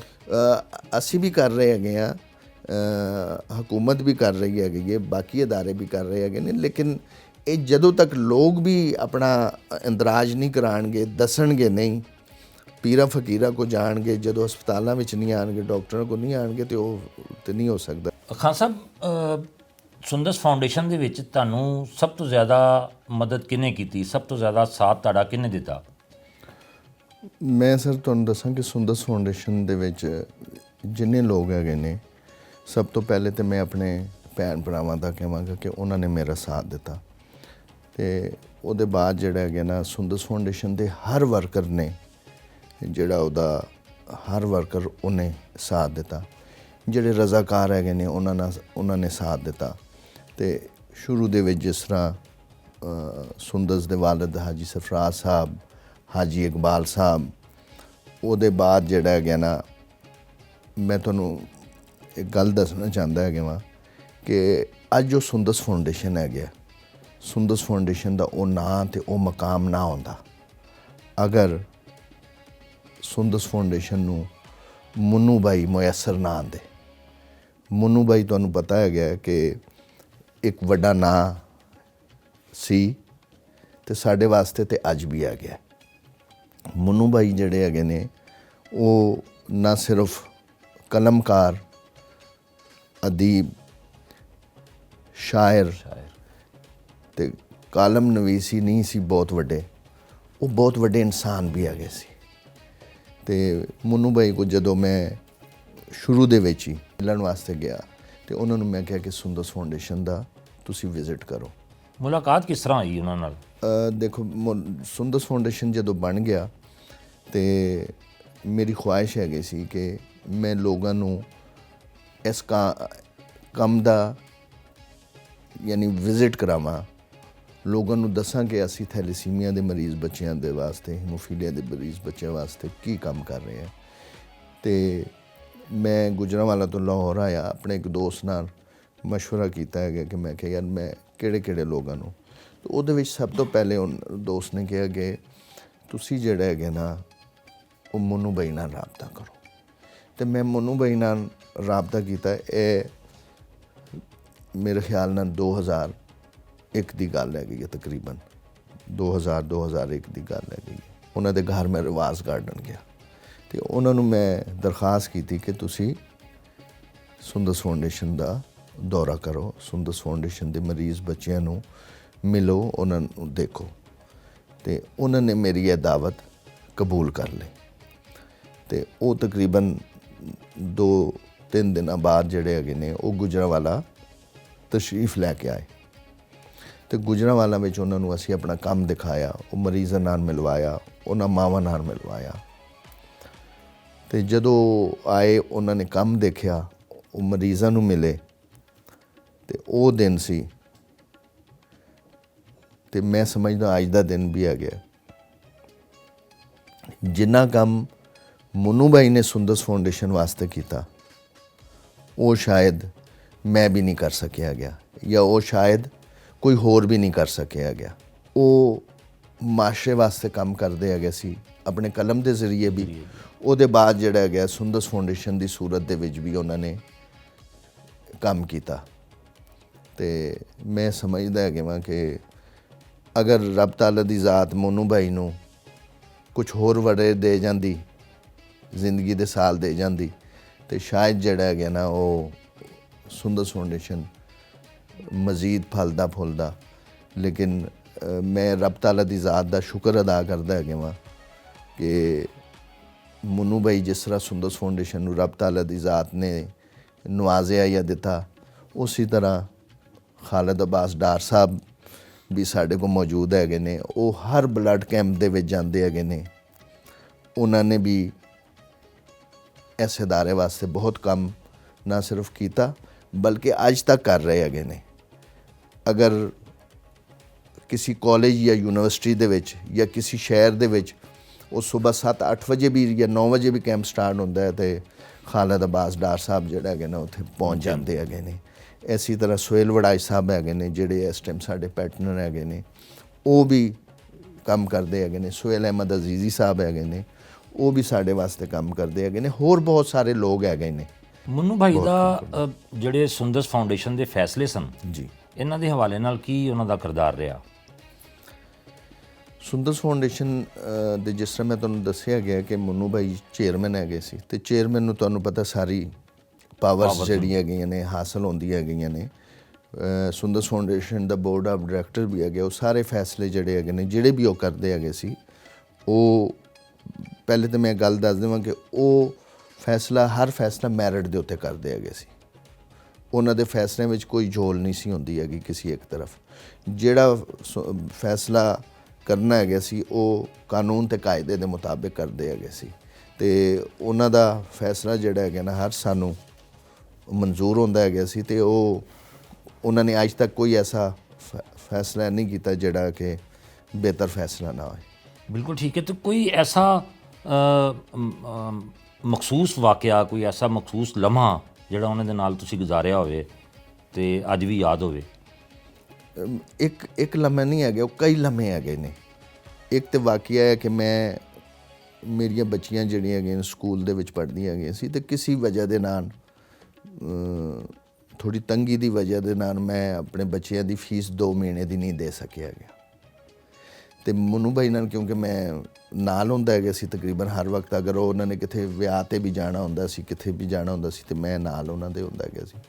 ਇੱਕ ਦਿਨ ਅਸੀਂ ਇੱਕ ਵਿਆਹ 'ਤੇ ਜਾ ਰਹੇ ਹੈਗੇ ਸੀ ਤੇ ਅੱਛਾ ਮੈਂ ਤੁਹਾਨੂੰ ਦੱਸਾਂ ਕਿ ਮੰਨੂ ਭਾਈ ਨੇ ਕਦੀ ਨਾ, ਉਹ ਅਗਰ ਇੱਥੇ ਬੈਠੇ ਹੋਏ ਹੈਗੇ ਨੇ ਜਾਂ ਕਿਸੇ ਦਫ਼ਤਰ ਵਿੱਚ ਬੈਠੇ ਹੈਗੇ ਨੇ ਤੇ ਉਹ ਕਿਸੇ ਕੋਲ ਉਹਨਾਂ ਨੇ ਕਦੀ ਫੋਲਾ ਫਾਲੀ ਨਹੀਂ ਕੀਤੀ ਜਾਂ ਕਿਸੇ ਨੇ। ਜੀ ਜੀ। ਲੇਕਿਨ ਉਸ ਦਿਨ ਸ਼ਾਦੀ 'ਤੇ ਜਾ ਰਹੇ ਹੈਗੇ ਤੇ ਮੈਂ ਗੱਡੀ ਚਲਾ ਰਹੇ ਹੈਗੇ, ਉਹ ਅੱਗੇ ਬੈਠੇ ਹੋਏ ਹੈਗੇ ਨੇ ਤੇ ਡੈਸ਼ਬੋਰਡ ਦੇ ਵਿੱਚੋਂ ਕੱਢਦੇ ਹੈਗੇ ਨੇ ਉਹ ਜਿਹੜੇ ਫੀਸ ਦਾ ਹੈ ਸੀ ਨੋਟਿਸ, ਉਹ ਮੇਰੇ ਚਲਾਨ ਹੈਗੇ ਸੀ, ਉਹ ਪਿਆ ਹੋਇਆ ਹੈਗਾ ਸੀ ਤੇ ਉਹ ਤਕਰੀਬਨ ਮੇਰੀ ਬੱਚੀਆਂ ਦੀ ਫੀਸ ਜਿਹੜੀ ਹੈਗੀ ਹੈ ਉਹ ਤਕਰੀਬਨ 2 ਮਹੀਨੇ ਦੀ ਕੋਈ ਮੇਰੇ ਖਿਆਲ ਨਾਲ 82-83 ਹਜ਼ਾਰ ਰੁਪਇਆ ਹੋਏਗੀ। ਤੇ ਉਹਨਾਂ ਨੇ ਉਹੀ ਜਿਹੜਾ ਹੈਗਾ ਨਾ ਵਰਕਾ ਜਿਹੜਾ ਹੈਗਾ ਨਾ ਉਹਨੂੰ ਦੇਖਿਆ ਤੇ ਪੜ੍ਹਨ ਲੱਗ ਪਏ ਤੇ ਮੈਨੂੰ ਪੁੱਛਦੇ ਹੈਗੇ ਨੇ ਕੀ ਹੈਗਾ। ਮੈਂ ਕਿਹਾ ਸਰ ਕੁਛ ਨਹੀਂ ਹੈਗਾ, ਉਹ ਨਹੀਂ ਹੈ ਤੇ ਫੀਸ ਚਲਾਣੇ ਤੇ ਜਮ੍ਹਾਂ ਨਹੀਂ ਕਰਵਾਇਆ ਗਿਆ, ਨੋਟਿਸ ਆਇਆ ਗਿਆ। ਤੇ ਉਹਦੇ ਬਾਅਦ ਮੈਂ ਵੀ ਗੱਲ ਨੂੰ ਇੱਧਰ ਉੱਧਰ ਕਰ ਦਿੱਤਾ ਹੈਗਾ ਤੇ ਉਹਨਾਂ ਨੇ ਰੱਖ ਦਿੱਤਾ। ਤੇ ਜਦੋਂ ਅਸੀਂ ਸ਼ਾਦੀ ਤੋਂ ਵਿਆਹ ਤੋਂ ਫਾਰਗ ਹੋ ਕੇ ਆਏ ਤੇ ਉਹਨਾਂ ਨੇ ਮੈਨੂੰ ਕਿਹਾ ਕਿ ਸਵੇਰੇ ਜਿਹੜਾ ਹੈਗਾ ਨਾ ਮੇਰੇ ਘਰ ਆਈ। ਅੱਛਾ ਮੇਰੇ ਵੀ ਜ਼ਹਨ ਨੇ ਕਿਹਾ ਗਿਆ ਕਿ ਇਹਨਾਂ ਨੇ ਇਸ ਵਾਸਤੇ ਬੁਲਾਉਣਾ ਹੈਗਾ ਤੇ ਮੈਂ ਕੋਸ਼ਿਸ਼ ਕੀਤੀ ਕਿ ਮੈਂ ਨਾ ਜਾਵਾਂ। ਤੁਸੀਂ ਯਕੀਨ ਕਰੋ ਕਿ ਜਦੋਂ ਥੋੜ੍ਹਾ ਟਾਈਮ ਗੁਜ਼ਰਿਆ ਗਿਆ ਤੇ ਉਹਨਾਂ ਨੇ ਮੈਨੂੰ ਫੋਨ ਕੀਤਾ ਕਿ ਕਿੱਥੇ ਰਹਿ ਗਿਆ ਹੈਗਾ, ਤੂੰ ਆਇਆ ਨਹੀਂ ਹੈਗਾ। ਤੇ ਮੈਂ ਉਹਨਾਂ ਨੂੰ ਕਿਹਾ ਅੱਛਾ ਮੈਂ ਆ ਰਿਹਾ ਹੈਗਾ, ਮੈਂ ਇੱਥੇ ਪਹੁੰਚ ਗਿਆ। ਹਾਲਾਂਕਿ ਮੈਂ ਹਾਲੀ ਦਫ਼ਤਰ ਹੈ ਗਿਆ ਸੀ ਤੇ ਮੈਂ ਕਿਹਾ ਮੈਂ ਬਸ ਨਿਕਲ ਪਿਆ, ਮੈਂ ਆ ਰਿਹਾ ਹੈਗਾ।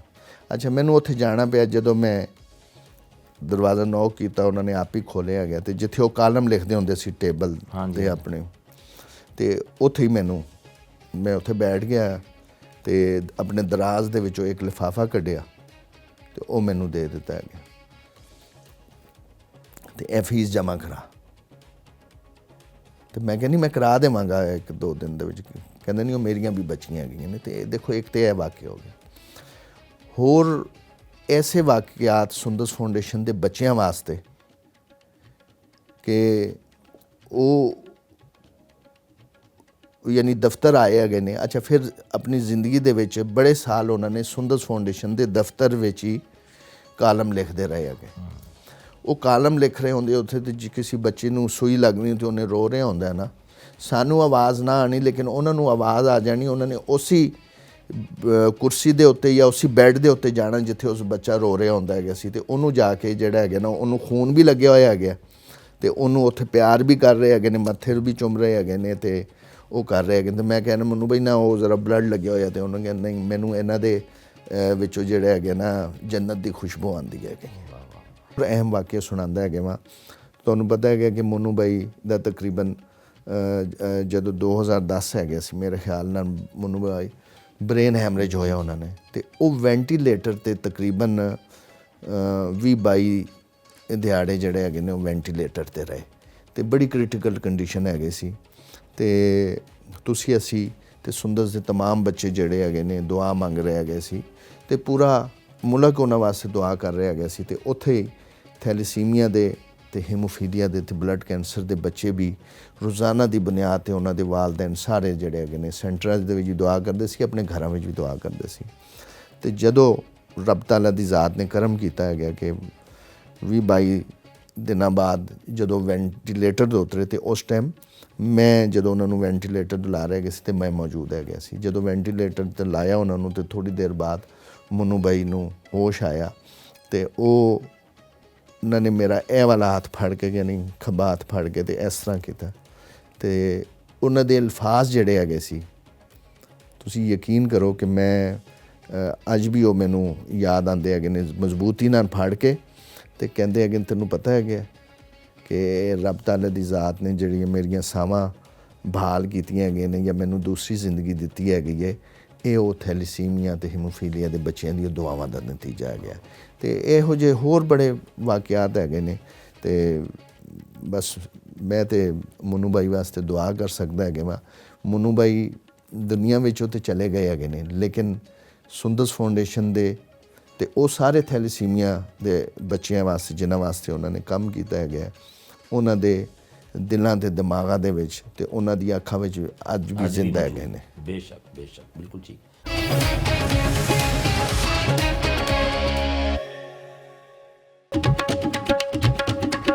ਯਾਸੀਨ ਖਾਨ ਸਾਹਿਬ ਨੇ ਸਾਡੇ ਵਾਸਤੇ ਪੁਰਤਕੱਲਫ ਨਾਸ਼ਤੇ ਦਾ ਅਹਿਤਮਾਮ ਵੀ ਕਰ ਰੱਖਿਆ ਸੀ।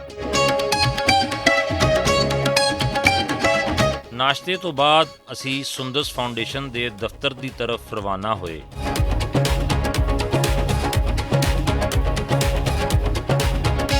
ਦਫ਼ਤਰ ਪਹੁੰਚਣ 'ਤੇ ਉਹਨਾਂ ਨੇ ਸਾਨੂੰ ਸੁੰਦਰਸ ਫਾਊਂਡੇਸ਼ਨ ਦਾ ਦੌਰਾ ਕਰਵਾਇਆ ਔਰ ਉੱਥੇ ਮੌਜੂਦ ਆਪਣੀ ਬੇਟੀ ਨਾਲ ਵੀ ਮਿਲਵਾਇਆ। ਯਾਸੀਨ ਖਾਨ ਸਾਹਿਬ ਨੇ ਉਹ ਸ਼ੋਬੇ ਵੀ ਵਿਖਾਏ ਜਿੱਥੇ ਥੈਲੇਸੀਮੀਆ ਔਰ ਹੈਮੋਫੀਲੀਆ ਦੇ ਮਰੀਜ਼ਾਂ ਦਾ ਇਲਾਜ ਕੀਤਾ ਜਾਂਦਾ ਹੈ। ਉੱਥੇ ਮੌਜੂਦ ਡਾਕਟਰ ਅਦਨਾਨ ਨੇ ਮਰੀਜ਼ ਬੱਚਿਆਂ ਬਾਰੇ ਦੱਸਿਆ। ਡਾਕਟਰ ਸਾਹਿਬ ਸਲਾਮ ਅਲੈਕੁਮ। ਵਾਲੇਕੁਮ ਅਸਲਾਮ ਜੀ ਡਾਕਟਰ ਸਾਹਿਬ, ਇੱਥੇ ਬੱਚਿਆਂ ਨੂੰ ਬਲੱਡ ਲੱਗਦਾ ਹੈ ਇੱਥੇ ਸਾਰਿਆਂ ਨੂੰ? ਜੀ ਬਿਲਕੁਲ। ਸੁੰਦਰਸ ਫਾਊਂਡੇਸ਼ਨ 'ਚ ਜਿੰਨੇ ਵੀ ਖੂਨ ਤੋਂ ਮੁਤਅਲਕ ਅਮਰਾਜ਼ ਨੇ ਉਹਨਾਂ ਦੇ ਮਰੀਜ਼ਾਂ ਦਾ ਅਸੀਂ ਬਿਲਾ ਮੁਆਵਜ਼ਾ ਇਲਾਜ ਮੁਆਲਜਾ ਕਰਦੇ ਹਾਂ। ਟੋਟਲ ਸਾਡੇ ਕੋਲ ਕੋਈ 10,000 ਤੋਂ ਜ਼ਿਆਦਾ ਮਰੀਜ਼ ਬੱਚਾ ਰਜਿਸਟਰਡ ਹੈ ਅਤੇ ਪੂਰੇ ਪਾਕਿਸਤਾਨ 'ਚ ਤਕਰੀਬਨ ਸਾਡੇ 12 ਸੈਂਟਰ ਕੰਮ ਕਰ ਰਹੇ, ਜਿਹਦੇ 'ਚ ਥੈਲੇਸੀਮੀਆ ਜ਼ਿਆਦਾ ਹੈ, ਹੀਮੋਫੀਲੀਆ ਹੈ ਜਾਂ ਖੂਨ ਦਾ ਕੋਈ ਵੀ ਆਰਜ਼ ਹੈ, ਉਹਨੂੰ ਬਲੱਡ ਅਤੇ ਬਲੱਡ ਦੀ ਪ੍ਰੋਡਕਟਸ ਜਿਹੜੀਆਂ ਨੇ ਸਾਡੇ ਕੋਲ state of the art lab ਹੈ, ਉਹਦੇ 'ਚ ਅਸੀਂ ਬਲੱਡ ਦੇ ਕੰਪੋਨੈਂਟਸ ਨੂੰ ਅਲੱਗ ਕਰਨੇ ਹਾਂ ਅਤੇ ਮਰੀਜ਼ਾਂ ਨੂੰ ਉਹਨਾਂ ਦੀ ਜ਼ਰੂਰਤ ਦੇ ਮੁਤਾਬਿਕ ਲਗਾ ਦਿੰਦੇ ਹਾਂ। ਥੈਲੇਸੀਮੀਆ ਜਿਹੜੀ ਹੈ ਉਹ ਬੇਸਿਕਲੀ ਖੂਨ ਦੀ ਮੋਰੋਸੀ ਬਿਮਾਰੀ ਹੈ ਜਿਹੜੀ ਕਿ ਵਾਲਿदैन ਤੋਂ ਬੱਚਿਆਂ 'ਚ ਮੁੰਤਕਿਲ ਹੁੰਦੀ ਹੈ। ਹਾਂਜੀ, 2 ਪੇਰੈਂਟਸ ਯਾਨੀ ਜਿਨ੍ਹਾਂ ਨੂੰ ਸ਼ਾਦੀ ਕਰਨਾ ਮਕਸੂਦ ਹੋਏ ਜੇ ਉਹ ਥੈਲੇਸੀਮੀਆ ਦੇ ਕੈਰੀਅਰ ਨੇ ਅਤੇ ਪ੍ਰੈਗਨੈਂਸੀ 'ਚ ਇਸ ਬਾਤ ਦਾ ਚਾਂਸਿਸ ਹੈਗੇ, ਹਰ ਪ੍ਰੈਗਨੈਂਸੀ 'ਚ 25% ਚਾਂਸਿਸ ਨੇ ਕਿ ਆਉਣ ਵਾਲਾ ਬੱਚਾ ਜਿਹੜਾ ਉਹ ਥੈਲੇਸੀਮੀਆ ਮੇਜਰ ਤੋਂ ਇਫੈਕਟਡ ਹੋ ਸਕਦਾ। ਹੁਣ ਅਗਰ ਜੇ ਉਹ ਥੈਲੇਸੀਮੀਆ ਮੇਜਰ ਤੋਂ ਇਫੈਕਟਡ ਹੈ ਤਾਂ ਫਿਰ ਉਹਨੂੰ ਹਰ 4 ਤੋਂ 6 ਮਹੀਨੇ ਪੈਦਾਇਸ਼ ਦੇ 4 ਤੋਂ 6 ਮਹੀਨੇ ਬਾਅਦ ਉਹਨੂੰ ਖੂਨ ਦੀ ਜਿਹੜੀ ਮੁੰਤਕਿਲੀ ਉਹ ਸਟਾਰਟ ਹੋ ਜਾਏਗੀ ਅਤੇ ਇਹ ਸਿਲਸਿਲਾ ਜਿਹੜਾ ਸਾਰੀ ਜ਼ਿੰਦਗੀ ਉਹਨਾਂ ਦੇ ਚੱਲਦਾ ਰਹੇਗਾ। ਹੀਮੋਫੀਲੀਆ ਦੇ ਅੰਦਰ ਜਿਹੜਾ ਨਾ ਮਰੀਜ਼ ਦਾ ਜਿਸਮ 'ਚ ਖੂਨ ਜਮਾਉਣ ਵਾਲੇ ਜ਼ਰਾਤ ਨੇ ਉਹ ਕੰਮ ਹੁੰਦੇ ਨੇ ਪੈਦਾਇਸ਼ੀ ਤੌਰ 'ਤੇ। ਇਹ ਵੀ ਜੈਨੇਟਿਕ ਯਾਨੀ ਮਰੂਸੀ ਬਿਮਾਰੀ ਹੈ ਅਤੇ ਐਸੇ ਮਰੀਜ਼ ਨੂੰ ਜਦੋਂ ਪੈਦਾਇਸ਼ ਦੇ ਤੌਰ 'ਤੇ ਅਮੂਮਨ ਜ਼ਿਆਦਾਤਰ ਇਹਦੇ 'ਚ ਲੜਕੇ ਜਿਹੜੇ ਨੇ ਮੁਬਤਲਾ ਹੁੰਦੇ ਨੇ। ਪੈਦਾਇਸ਼ ਦੇ ਨਾਲ ਜਦੋਂ ਉਹਨਾਂ ਨੂੰ ਇੱਕ ਖਤਨੇ ਵਾਲੇ ਪ੍ਰੋਸੀਜਰ ਤੋਂ ਜਾਣਾ ਪੈਂਦਾ ਅਤੇ ਉੱਥੋਂ ਉਹਨਾਂ ਦੀ ਬਲੀਡਿੰਗ ਜਿਹੜੀ ਨਾ ਨਹੀਂ ਰੁਕਦੀ। ਉਸ ਤੋਂ ਪਤਾ ਚੱਲਦਾ ਹੈ ਕਿ ਇਹਨੂੰ ਹੀਮੋਫੀਲੀਆ ਹੈਗਾ, ਫਿਰ ਉਹਨੂੰ ਸਾਰੀ ਜ਼ਿੰਦਗੀ ਉਹਨੂੰ ਕੋਈ ਹਲਕੀ ਜਿਹੀ ਚੋਟ ਲੱਗ ਜਾਏ, ਕੱਟ ਲੱਗ ਜਾਏ, ਦਬ ਲੱਗ ਜਾਏ ਅਤੇ ਜਿਸਮ ਦੇ ਉਸੇ ਰਾਸਤੇ ਤੋਂ ਸਾਰਾ ਖੂਨ ਬਹਿ ਜਾਂਦਾ ਜਦੋਂ ਤੱਕ ਉਹਨੂੰ ਤੁਸੀਂ ਇੱਥੇ ਲੱਗਾ ਦੇਖੋ ਕਿ ਸਾਫ਼ ਜਾਂ ਸਿਹਤਮੰਦ ਸਫੇਦ ਖੂਨ ਨਾਲ ਲਾ ਦਿੱਤਾ ਜਾਏ ਜਾਂ ਉਹਦੀ ਜਗ੍ਹਾ 'ਤੇ ਡਰਾਈ ਫੈਕਟਰ ਜਾਂ ਚੀਜ਼ਾਂ ਨਾਲ ਲਾ ਦਿੱਤੀ।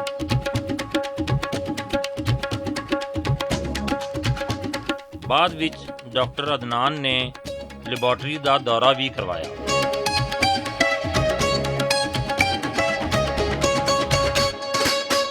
ਜਿੱਥੇ ਮੌਜੂਦ ਡਾਕਟਰ ਸਾਇਰਾ ਨੇ ਸਾਨੂੰ ਖੂਨ ਦੀ ਸਕਰੀਨਿੰਗ ਬਾਰੇ ਦੱਸਿਆ।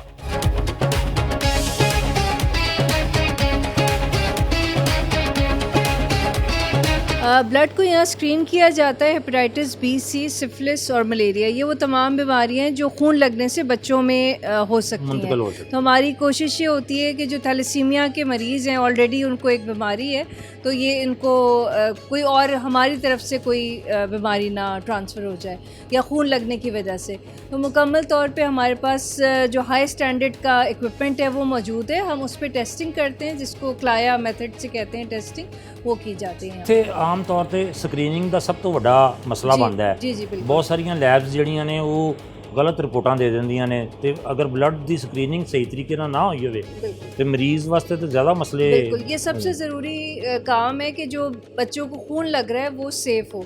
तो हमारी पूरी कोशिश है कि सुंदस फाउंडेशन की कि उनको बिल्कुल जो हाईएस्ट क्वालिटी का ब्लड होता है हम वो उसको प्रोवाइड करें। और जब ब्लड इधर आता है यहाँ पर हम उसको 3 उसके हिस्से बना लिए जाते हैं, जिसको लाल खून, सफ़ेद खून और प्लेटलेट्स कहते हैं।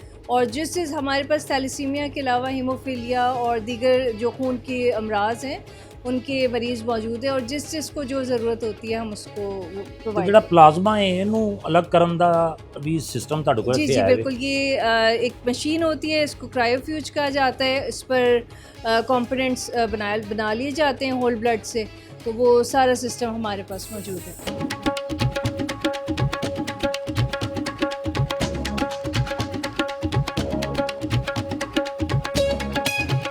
ਲੈਬੋਰਟਰੀ ਵਿੱਚ ਮੌਜੂਦ ਪ੍ਰੋਫੈਸਰ ਡਾਕਟਰ ਸਾਇਮਾ ਨੇ ਸਾਨੂੰ ਉਹ ਜਦੀਦ ਮਸ਼ੀਨਾਂ ਵੀ ਦਿਖਾਈਆਂ ਜਿਨ੍ਹਾਂ ਵਿੱਚ ਖੂਨ ਦੇ ਸੈੱਲਜ਼ ਨੂੰ ਅਲੱਗਾ ਕਰਨ ਔਰ ਪਲਾਜ਼ਮਾ ਨੂੰ 2 ਸਾਲ ਤੱਕ ਸਟੋਰ ਕਰਨ ਦੀ ਸਲਾਹੀਅਤ ਮੌਜੂਦ ਹੈ।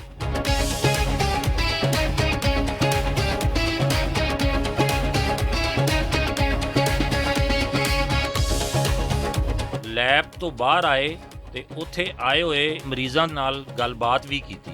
ਜੀ ਬੇਟੇ ਕੀ ਨਾਂ ਹੈ ਤੁਹਾਡਾ? ਹਮਜ਼ਾ। ਤੇ ਹਮਜ਼ਾ ਕਿੱਥੋਂ ਆਏ ਹੋ ਤੁਸੀਂ? ਮੈਂ ਲਾਹੌਰ ਹੀ ਆਇਆ, ਡੁਬਨਪੁਰੇ ਖੜਕ ਨਾਲੇ ਦੇ ਕੋਲੋਂ। ਖਾੜਕ ਨਾਲੇ ਤੋਂ। ਜੀ। ਤੇ ਕੀ ਮਸਲਾ ਹੈ ਤੁਹਾਨੂੰ? ਹੋਮੋਫੀਲੀਆ ਚੋਟ ਲੱਗ ਗਈ ਥੀ। ਓਹੋ ਅੱਛਾ। ਤੇ ਹੁਣ ਕੀ ਤੁਹਾਨੂੰ ਬਲੱਡ ਲੱਗਦਾ ਹੈ? प्लाज्मा लगा है, ब्लड ਪਲਾਜ਼ਮਾ ਲੱਗਦਾ जी ਹੈ? वाइट ਤੇ सेल। ਕਿਦੋਂ ਕਿੰਨੀ ਦੇਰ ਬਾਅਦ ਲੱਗਦਾ ਹੈ? अगर चोट ना लगे तो मंथ गुजर जाता, नहीं तो फिर हफ्ते में 2 दफ़ा 3 दफ़ा पूरा हफ्ता भी आना पड़ता जब चोट ज़्यादा लग जाए तो। ਅੱਛਾ। जी ਤੇ ਇੱਥੇ ਤੁਸੀਂ ਆਉਂਦੇ ਹੋ ਸੁੰਦਰਸ ਫਾਊਂਡੇਸ਼ਨ ਜੀ। 'ਚ ਤੇ ਇੱਥੇ ਤੁਹਾਨੂੰ ਬਲੱਡ ਇਹ ਜਿਹੜਾ ਪਲਾਜ਼ਮਾ ਹੈ ਇਹ ਮੁਫਤ ਲਗਾਇਆ ਜਾਂਦਾ ਹੈ? जी मुफ्त लगवाया जाता है ਅੱਛਾ। ਅਗਰ ਬਾਹਰੋਂ ਲਗਵਾਓ ਤਾਂ ਬੜੇ ਪੈਸੇ ਲੱਗਦੇ ਨੇ बाहरों। ਉੱਤੇ ਤੇ। जी इतने मुफ्त लगता ਤੇ ਕੈਸਾ ਕੰਮ ਕਰ ਰਹੇ ਨੇ ਸੁੰਦਰਸ? है, बहुत अच्छा है, बहुत ज़्यादा अच्छा है। अच्छा। जब भी लो चोट लगे, जब भी ज़रूरत पड़े कॉल करनी पड़ती है, उसी टाइम वो कह देते हैं आ जाओ, मिल जाएगा आपको। अच्छा जी बहुत खूब। चलें अल्लाह ताला आपको सेहत दे। आमीन। हाँ जी बेटे की ਨਾਂ ਹੈ ਤੁਹਾਡਾ? ਮੇਰਾ ਨਾਮ ਮਿਰਜ਼ਾ ਜੁਨੇਦ ਬੇਗ ਮਿਰਜ਼ਾ ਜੁਨੇਦ ਬੇਗ। ਜੀ। ਤੇ ਤੁਸੀਂ ਕਿੱਥੋਂ ਆਏ ਹੋ? ਮੈਂ ਲਾਹੌਰ ਤੋਂ ਹੀ ਹਾਂ, ਸ਼ਾਲਾਮਾਰ ਬਾਗ ਦੇ ਨੇੜੇ। ਸ਼ਾਲਾਮਾਰ ਬਾਗ ਦੇ ਨੇ। ਹਾਂਜੀ। ਤੇ ਕੀ ਮਸਲਾ ਹੈ ਤੁਹਾਨੂੰ? ਮੈਨੂੰ ਥੈਲੇਸੀਮੀਆ ਮੇਜਰ ਹੈ, ਬਲੱਡ ਲੱਗਦਾ ਹੈ ਹਰ 3 ਹਫ਼ਤੇ ਬਾਅਦ। ਅੱਛਾ। ਹਾਂਜੀ ਤੇ ਹਰ 3 ਹਫ਼ਤੇ ਬਾਅਦ ਹਾਂਜੀ। ਇੱਕ ਬੋਤਲ ਲੱਗਦੀ ਹੈ? 2 ਬੋਤਲਾਂ ਲੱਗਦੀਆਂ। 2 ਬੋਤਲਾਂ ਲੱਗਦੀਆਂ ਨੇ। ਹਾਂਜੀ ਤੇ ਤੁਸੀਂ ਇੱਥੇ ਸੁੰਦਸ ਆਂਦੇ ਹੋ ਫਿਰ? ਹਾਂਜੀ, ਸੁੰਦਸ सुंदर से ब्लड लगवा रहे हैं इधर आके। ਅੱਛਾ। ਤੇ ਇੱਥੇ ਮੁਫਤ ਲਗਾਉਂਦੇ ਨੇ ਬਲੱਡ? जी ब्लड मुफ्त लगाते हैं और मेडिसिन भी मिलती है। ਤੁਹਾਡੇ ਵਾਲਿदैन ਕੀ ਕਰਦੇ ਨੇ?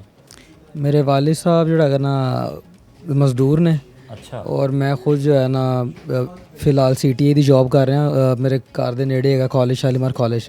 ਉੱਥੇ ਮੈਂ ਐਜ਼ ਅ CTA ਲੈਕਚਰ ਦੇ ਰਿਹਾ ਵਾਂ BBA ਦੇ ਸਟੂਡੈਂਟਸ ਨੂੰ। ਮੈਂ ਖੁਦ ਜਿਹੜਾ ਹੈਗਾ ਨਾ ਅੱਛਾ। MPhil ਕੀਤਾ GC ਯੂਨੀਵਰਸਿਟੀ ਲਾਹੌਰ ਤੋਂ। ਮਾਸ਼ਾਅੱਲਾ। BCom ਆਨਰਸ ਮੇਰਾ ਹੈਲੇ ਕਾਲਜ ਆਫ ਕਾਮਰਸ ਤੋਂ ਹੈ। ਅੱਛਾ। ਔਰ ਗਵਰਨਮੈਂਟ ਜੌਬ ਵਾਸਤੇ ਮੈਂ ਟਰਾਈਆਂ ਕਰ ਰਿਹਾ ਵਾਂ PPSC ਦੇ ਥਰੂ, ਜਿਹੜਾ ਪੰਜਾਬ ਪਬਲਿਕ ਸਰਵਿਸ ਕਮਿਸ਼ਨ ਹੈ। ਅੱਛਾ। ਅਲਹਮਦੁਲਿਲਾ ਮੇਰੇ ਕੁਝ ਟੈਸਟ ਉੱਥੋਂ ਕਲੀਅਰ ਹੋਏ ਨੇ। ਅੱਗੋਂ ਹੁਣ ਇੰਟਰਵਿਊ 'ਚ ਅਪੇਅਰ ਹੋਣਾ। ਅੱਲਾ ਕਰੇ ਉੱਥੋਂ ਵੀ ਜਿਹੜਾ ਹੈਗਾ ਨਾ ਅਪੇਅਰ ਹੋ ਕੇ ਤੇ ਅੱਗੋਂ ਜਿਹੜਾ ਹੈਗਾ ਇਨਸ਼ਾਅੱਲਾ ਕਿਸੇ ਅੱਛੇ ਪੋਸਟ ਤੇ ਮੂਵ ਕਰਾਂਗਾ ਇਨਸ਼ਾਅੱਲਾ। ਤੇ ਤੁਹਾਡੇ ਖਾਨਦਾਨ 'ਚ ਕਿਸੇ ਹੋਰ ਨੂੰ ਵੀ ਸੀ ਇਹ ਬਿਮਾਰੀ? ਸਭ ਤੋਂ ਪਹਿਲੇ ਤਾਂ ਮੈਨੂੰ ਹੀ ਸੀ, ਉਸ ਤੋਂ ਬਾਅਦ ਮੇਰੀ ਸਿਸਟਰ ਇੱਕ ਥੈਲੇਸੀਮੀਆ ਦੀ ਪੇਸ਼ੈਂਟ ਹੈ, ਅੱਛਾ। ਉਹ ਵੀ ਇੱਥੇ ਟ੍ਰੀਟਮੈਂਟ ਕਰਵਾ ਰਹੀ ਹੈ। ਮੇਰੀ ਇੱਕ ਕਜ਼ਨ ਸੀ, ਮਾਮੂ ਦੀ ਬੇਟੀ, ਬਾਅਦ 'ਚ ਛੋਟੀ ਸੀ, ਉਹ ਅੱਲਾ ਨੂੰ ਪਿਆਰੀ ਹੋ ਗਈ ਹੈ। ਤੇ ਬਸ ਪਹਿਲੇ ਨਹੀਂ ਸੀ, ਲੇਕਿਨ ਹੁਣ ਕੁਝ ਹੈਗੇ ਨੇ ਫੈਮਿਲੀ ਦੇ ਵਿੱਚ। ਮੇਰੇ ਚਾਚੂ ਦੀ ਬੇਟੀ, ਉਹਨੂੰ ਲੱਗਦਾ। ਤੇ ਸੁੰਦਰਸ ਫਾਊਂਡੇਸ਼ਨ ਦੇ ਬਾਰੇ 'ਚ ਕੀ ਕਹਿਣਾ ਚਾਹੋਗੇ? ਸੁੰਦਰਸ ਫਾਊਂਡੇਸ਼ਨ ਬਹੁਤ ਅੱਛਾ ਕੰਮ ਕਰ ਰਹੀ ਹੈ ਅਲਹਮਦੁਲਿਲਾ। ਤੋ ਇਹਨਾਂ ਵਾਸਤੇ ਦੁਆਵਾਂ ਹੀ ਨੇ।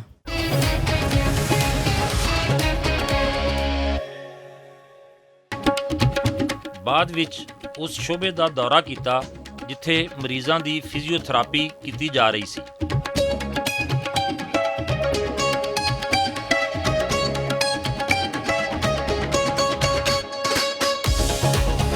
यासिन खान ने ਮੁਲਕ ਭਰ ਵਿੱਚ ਮੌਜੂਦ ਸੁੰਦਸ ਫਾਊਂਡੇਸ਼ਨ ਦੇ तमाम ਸੈਂਟਰਸ ਦੇ ਅਫਸਰਾਂ ਨਾਲ ਆਨਲਾਈਨ ਮੀਟਿੰਗ ਕੀਤੀ ਔਰ ਕਾਰਕਰਦਗੀ ਦਾ ਜਾਇਜ਼ਾ ਲਿੱਤਾ।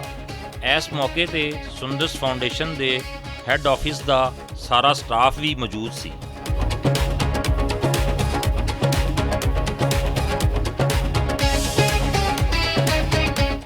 ਮੀਟਿੰਗ ਤੋਂ ਫਾਰਗ ਹੋ ਕੇ ਸੁੰਦਸ ਫਾਊਂਡੇਸ਼ਨ ਦੇ ਡਾਇਰੈਕਟਰ ਔਰ ਲੈਜੈਂਡਰੀ ਫਨਕਾਰ ਖਾਲਦ ਅਬਾਸ ਡਾਰ ਨਾਲ ਵੀ ਗੁਫ਼ਤਗੂ ਕੀਤੀ। ਡਾਰ ਸਾਹਿਬ ਅਸਲਾਮ ਅਲੈਕੁਮ। ਜੀ ਵਾਲੇਕੁਮ ਸਲਾਮ। ਤੇ ਡਾਰ ਸਾਹਿਬ ਤੁਸੀਂ ਸੁੰਦਸ ਫਾਊਂਡੇਸ਼ਨ ਨਾਲ ਕਿਸ ਤਰ੍ਹਾਂ ਜੁੜੇ? ਜੁੜਨਾ ਕੀ ਹੈ ਜੀ, ਮੇਰਾ ਮਤਲਬ ਹੈ ਜੁੜਦਾ ਤਾਂ ਉਹ ਬੰਦਾ ਜਿਹੜਾ ਵੱਖਰਾ ਹੋਵੇ। ਤੇ ਜਿਹੜਾ ਮੇਰਾ ਮਤਲਬ ਹੈ ਸ਼ੁਰੂ ਤੋਂ ਹੀ ਜੁੜਿਆ, ਜਮਾਂਦਰੂ ਜੁੜੇ ਹਾਂ ਅਸੀਂ। ਉਹਦੀ ਵਜ੍ਹਾ ਕਿ ਅੱਲਾ ਦਾ ਕੰਮ ਹੈ ਤੇ ਕਰਨਾ ਬਾਇਸ ਫਖਰ ਤੇ ਨਹੀਂ, ਬਾਇਸ ਮੇਰਾ ਮਤਲਬ ਇੱਜ਼ਤ ਹੈ। ਤੇ ਮਨੂੰ ਬਾਈ ਸਨ ਇੱਥੇ ਚੇਅਰਮੈਨ, ਤੇ ਮੈਂ ਮਨੂੰ ਜਿੱਥੇ ਜਾਂਦਾ ਸੀ ਡੋਨੇਸ਼ਨ ਵਾਸਤੇ ਮੈਂ ਨਾਲ ਲੈ ਜਾਂਦਾ ਸੀ। ਅੱਛਾ। ਤੇ ਉਹ ਫਿਰ ਜਿਸਲੇ ਸੈਂਟਰ 'ਚ ਮੈਂ ਆਇਆ, ਬੱਚੇ ਵੇਖੇ, ਫਿਰ ਇੱਥੋਂ ਜਾਣ ਨਹੀਂ ਹੋਇਆ। ਵਾਹ ਵਾਹ। ਫਿਰ ਦਿਲ ਨਹੀਂ ਕੀਤਾ ਜਾਣ 'ਤੇ। ਮਨੂੰ ਭਾਈ ਨਾਲ ਮੁਲਾਕਾਤ ਸੁੰਦਸ ਦੇ ਵਿੱਚ ਕਿਸ ਤਰ੍ਹਾਂ ਹੋਈ ਤੁਹਾਡੀ? ਮਨੂੰ ਬਾਈ ਦਾ ਮੇਰਾ ਤਾਲੁਕ ਕੋਈ 55 ਕੁ ਸਾਲ ਰਿਹਾ। ਅੱਛਾ। ਮਨੂੰ ਬਾਈ ਜਿਸਲੇ 67 'ਚ ਪਿੰਡੀ ਤੋਂ ਆਏ ਨਾ ਜੀ ਰੇਡੀਓ ਤੇ ਲਾਹੌਰ, ਤੇ ਰੇਡੀਓ ਤੇ ਮੇਰੇ ਕੋਲ ਹੀ ਆਏ ਨੇ, ਤੇ ਉੱਥੋਂ ਫਿਰ ਅਸੀਂ ਇਕੱਠੇ ਕੰਮ ਕਰਦੇ ਰਹੇ ਰੇਡੀਓ ਤੇ ਵੀ। ਫਿਰ ਉਹਨਾਂ ਨੇ ਜਜ਼ੀਰਾ ਲਿਖਿਆ ਟੈਲੀਵਿਜ਼ਨ ਤੇ, ਉੱਥੇ ਵੀ ਅਸੀਂ ਕਰਦੇ ਰਹੇ। ਜਦੋਂ ਮਨੂੰ ਬਾਈ ਇੱਥੇ ਕ੍ਰਾਈਮ ਰਿਪੋਰਟਰ ਸਨ ਮਸਾਵਾਤ ਵਿੱਚ, ਹਾਂਜੀ ਹਾਂਜੀ। ਤੇ ਉਹ ਫਿਰ ਉੱਥੇ ਅਸੀਂ ਜਜ਼ੀਰਾ ਕੀਤਾ। ਫਿਰ ਉਹਨਾਂ ਦੇ ਜਿੰਨੇ ਸੀਰੀਅਲ ਸਨ, ਮੇਰਾ ਮਤਲਬ ਇੱਕ ਝੀਲ ਕੀਤਾ। ਮਨੂੰ ਦਾ ਮੇਰਾ ਪਿਆਰ ਇਹੋ ਜਿਹਾ ਹੈਗਾ ਸੀ। ਉਹ ਫਿਰ ਜਿਸਲੇ ਮਨੂੰ ਨੇ ਸੁੰਦਸ ਦੇ ਨਾਲ ਐਵੇਂ ਮੋਢਾ ਜੋੜਿਆ ਨਾ, ਤੇ ਫਿਰ ਸਾਨੂੰ ਆਉਣਾ ਪੈਂਦਾ ਜੀ। ਫਿਰ ਉਹਨੇ ਆਖਰੀ ਕਾਲਮ 'ਚ ਵੀ ਲਿਖ ਦਿੱਤਾ ਕਿ ਤੁਸੀਂ ਮੇਰੇ ਬਾਅਦ ਧਿਆਨ ਕਰਨਾ ਹੈ। ਤਾਂ ਹਾਲਾਂ ਅਸੀਂ ਕਿਦੋਂ ਇਸ ਕਾਬਲ ਹਾਂ? ਮੈਂ ਤਾਂ ਇੱਕ ਆਮ ਜਿਹਾ ਵਰਕਰ ਹਾਂ ਸੁੰਦਸ ਦਾ। ਤੇ ਮੇਰੀ ਕੋਸ਼ਿਸ਼ ਇਹ ਹੁੰਦੀ ਹੈ ਕਿ ਮੈਂ ਜਿਹੜੇ ਸ਼ਾਪਿੰਗ ਮਾਲ ਨੇ, ਜਿਹੜੀ ਯੂਨੀਵਰਸਿਟੀਜ਼ ਨੇ, ਜਿਹੜੇ ਕਾਲਜਿਸ ਨੇ, ਜਿਹੜੇ ਬਾਜ਼ਾਰ ਨੇ, ਉਹਨਾਂ 'ਚ ਮਿੰਨਤ ਕਰਾਂ, ਤੇ ਮਿੰਨਤ ਕਰਕੇ ਤੇ ਮੈਂ ਬਲੱਡ ਦਾ ਉਹਨਾਂ ਨੂੰ ਤਰਲਾ ਪਾਵਾਂ। ਤੇ ਲੋਕੀ ਮੇਰੀ ਗੱਲ ਮੰਨ ਲੈਂਦੇ ਨੇ, ਮੇਰਾ ਜਿਹੜਾ ਧਿਆਨ ਕਰਕੇ ਤੇ ਉਹ ਬਲੱਡ ਦੇ ਦਿੰਦੇ ਨੇ। ਤੇ ਮੇਰੇ ਕਿਉਂਕਿ ਬੱਚੇ 100 ਕੁ ਬੱਚਾ ਸਾਡੇ ਇਸ ਸੈਂਟਰ ਤੇ ਜਿਹੜਾ ਉਹਨੂੰ ਰੋਜ਼ ਬਲੱਡ ਚਾਹੀਦਾ ਹੁੰਦਾ। ਅੱਛਾ। ਤੇ ਉਹ ਇਸ ਬਾਰੇ ਮੈਂ ਤਾਂ ਖੂਨ ਇਕੱਠਾ ਕਰਨਾ। ਬਿਲਕੁਲ ਸਹੀ। ਤੇ ਅੱਲਾ ਦਾ ਕੰਮ ਹੈ ਨਾ ਜੀ, ਕਿਉਂਕਿ ਮੇਰੇ ਬੱਚਿਆਂ ਨੂੰ ਸਿਰਫ ਬਲੱਡ ਚਾਹੀਦਾ ਹੁੰਦਾ, ਹੋਰ ਇਹਨਾਂ ਦਾ ਇਲਾਜ ਕੋਈ ਨਹੀਂ। ਅੱਛਾ। ਫਿਰ ਬਲੱਡ ਦੇ ਬਾਅਦ ਫਿਰ ਇਹ ਹੁੰਦਾ ਕਿ ਜਿਸ ਵੇਲੇ ਬਲੱਡ ਇਹ ਲਵਾ ਕੇ ਚਲੇ ਜਾਂਦੇ ਨੇ, ਕੋਈ 2 ਵਾਰੀ ਆਉਂਦਾ, ਕੋਈ 3 ਵਾਰੀ ਆਉਂਦਾ, ਕੋਈ 1 ਵਾਰੀ ਆਉਂਦਾ, ਫਿਰ ਇਹਨਾਂ ਦੇ ਜਿਸਮ 'ਚ ਆਇਰਨ ਜ਼ਿਆਦਾ ਹੋ ਜਾਂਦਾ ਹੈ। ਫਿਰ ਉਸ ਆਇਰਨ ਨੂੰ ਲੈਵਲ ਤੇ ਲਿਆਉਣ ਵਾਸਤੇ ਜਿਹੜੀ ਦਵਾਈ ਹੈ ਨਾ ਜੀ, ਉਹ ਸਾਨੂੰ ਇੰਪੋਰਟ ਕਰਨੀ ਪੈਂਦੀ ਹੈ। ਔਰ ਜਦੋਂ ਦਾ ਇਹ ਡਾਲਰ ਜਿਹੜਾ ਹੈ ਟੇਕ ਆਫ ਕਰ ਗਿਆ ਨਾ ਜੀ, ਉਦੋਂ ਦੀ ਉਹ ਬਹੁਤ ਐਕਸਪੈਂਸਿਵ ਹੋ ਗਈਆਂ ਮੈਡੀਸਨਸ ਜਿਹੜੀਆਂ। ਮਗਰ ਅੱਲਾ ਦਾ ਕੰਮ ਹੈ, ਅੱਲਾ ਮਿਹਰਬਾਨੀ ਫਰਮਾਉਂਦਾ। ਜਿਹੜੇ ਮੁਖੱਯਰ ਹਜ਼ਰਾਤ ਨੇ ਉਹ ਬੜੀ ਮਿਹਰਬਾਨੀ ਕਰਦੇ ਨੇ। ਔਰ ਕਈ ਤੇ ਐਸੇ ਆਉਂਦੇ ਨੇ ਜਿਹੜੇ ਰਸੀਦ ਲੈ ਕੇ ਤੇ ਕਹਿੰਦੇ ਨਾ ਲਿਓ ਜੀ, ਅਸੀਂ ਸਾਡਾ ਨਹੀਂ ਦੱਸਣਾ ਜੀ। ਤੇ ਉਹ ਹੁਣ ਰਮਜ਼ਾਨ ਆਉਣ ਵਾਲਾ ਹੈ। ਹੁਣ ਸਾਡੀ ਕੋਸ਼ਿਸ਼ ਇਹ ਹੈ ਕਿ ਰਮਜ਼ਾਨ ਦੇ ਵਿੱਚ ਅਸੀਂ ਮਿੰਨਤ ਕਰੀਏ। ਔਰ ਮੈਂ ਹਰ ਥਾਂ ਤੇ ਜਾਣਾ ਔਰ ਉਹਨਾਂ ਨੂੰ ਕਹਿੰਦਾ ਕਿ ਸਦਕਾ, ਜ਼ਕਾਤ, ਖੈਰਾਤ, ਜਿਸ ਤਰ੍ਹਾਂ ਵੀ ਮੇਰਾ ਮਤਲਬ ਹੈ ਤੁਸੀਂ ਬਿਹਤਰ ਸਮਝਦੇ ਹੋ, ਸਾਨੂੰ ਦਿਓ ਸਾਡੇ ਬੱਚਿਆਂ ਸੇ। ਅੱਛਾ ਡਾਕਟਰ ਸਾਹਿਬ, ਅਗਰ ਰਮਜ਼ਾਨ ਦੀ ਆਮਦ ਹੈ ਤੇ ਇਹ ਰਮਜ਼ਾਨ ਦੇ ਹਵਾਲੇ ਨਾਲ ਕੋਈ ਤੁਸੀਂ ਕੁਝ ਕੰਮ ਕਰ ਰਹੇ ਹੋ? ਹਾਂਜੀ ਦੇਖੋ ਜੀ, ਮੇਰਾ ਤੇ ਸਾਰਾ ਸਾਲ ਮੇਰੇ ਐਸੇ ਰਮਜ਼ਾਨ ਹੀ ਹੈ।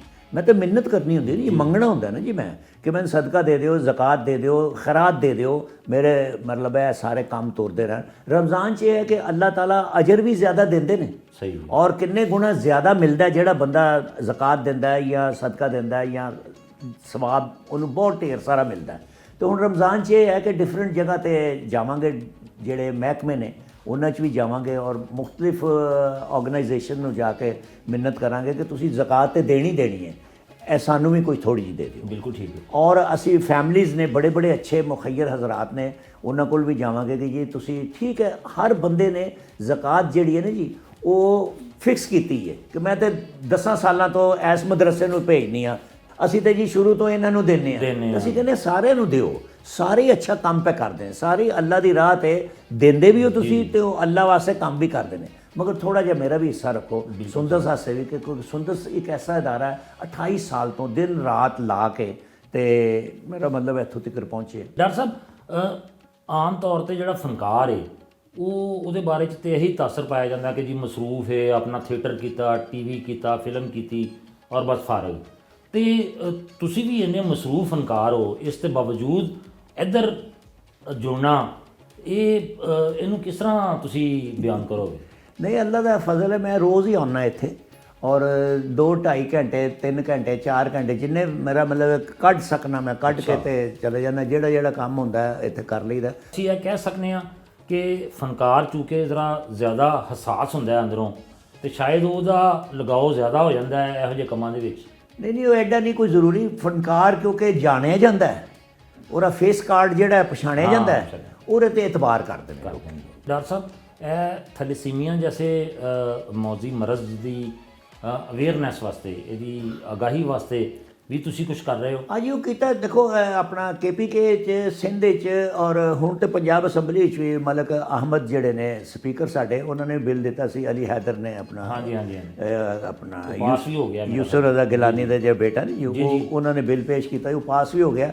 तो इंशाल्लाह और अमल हो जाएगा शुरू कि शादी तो पहलों अगर टेस्ट हो जाए ना जी, उन्होंने दोवां दा जिहड़ा लड़का लड़की शादी कर लगे ने कि ये थैलेसीमिक नहीं है, इन्हां चों दोवां चों कोई कैरियर नहीं है या दोवें कैरियर नहीं, जे दोवें कैरियर होणगे तो ये मर्ज बच्चियां च भी आएगी। अगर एक कैरियर होएगा तो फिर बच्चे च नहीं आएगी, फिर 25% रहिंदी है। तो अल्लाह करेगा जे ये शादी तो पहलों टेस्ट शुरू हो गया तो सारी दुनिया 'ਚ ਥੈਲੇਸੀਮੀਆ ਮੁੱਕਦਾ ਜਾ ਰਿਹਾ ਹੈ ਤੇ ਇੱਥੇ ਵੀ ਮੁੱਕ ਜਾਏਗਾ ਇਨਸ਼ਾਅੱਲਾ। ਤੇ ਥੈਲੇਸੀਮੀਆ ਫ੍ਰੀ ਪਾਕਿਸਤਾਨ ਦਾ ਜਿਹੜਾ ਖੁਆਬ ਹੈ ਜੀ ਸੁੰਦਰਸ ਫਾਊਂਡੇਸ਼ਨ ਦਾ, ਉਹ ਇਨਸ਼ਾਅੱਲਾ ਤਾਲਾ ਜਲਦੀ ਪੂਰਾ ਹੋ ਜਾਏਗਾ। ਹਾਂ ਜੀ ਪੂਰਾ ਹੋ ਜਾਏਗਾ ਜੇ ਥੋੜੀ ਜੀ, ਮੇਰਾ ਮਤਲਬ ਹੈ ਥੋੜਾ ਜਿਹਾ ਸਾਡਾ ਹੱਥ ਵੰਡਾਵੇ ਨਾ ਹਕੂਮਤ, ਥੋੜਾ ਜਿਹਾ ਹੈ ਤੇ ਖਤਮ ਹੋ ਸਕਦੀ ਹੈ ਗੱਲ। ਬਹੁਤ ਬਹੁਤ ਸ਼ੁਕਰੀਆ ਡਾਕਟਰ ਸਾਹਿਬ। ਕੋਈ ਗੱਲ ਨਹੀਂ ਜੀ, ਤੁਹਾਡੀ ਮਿਹਰਬਾਨੀ।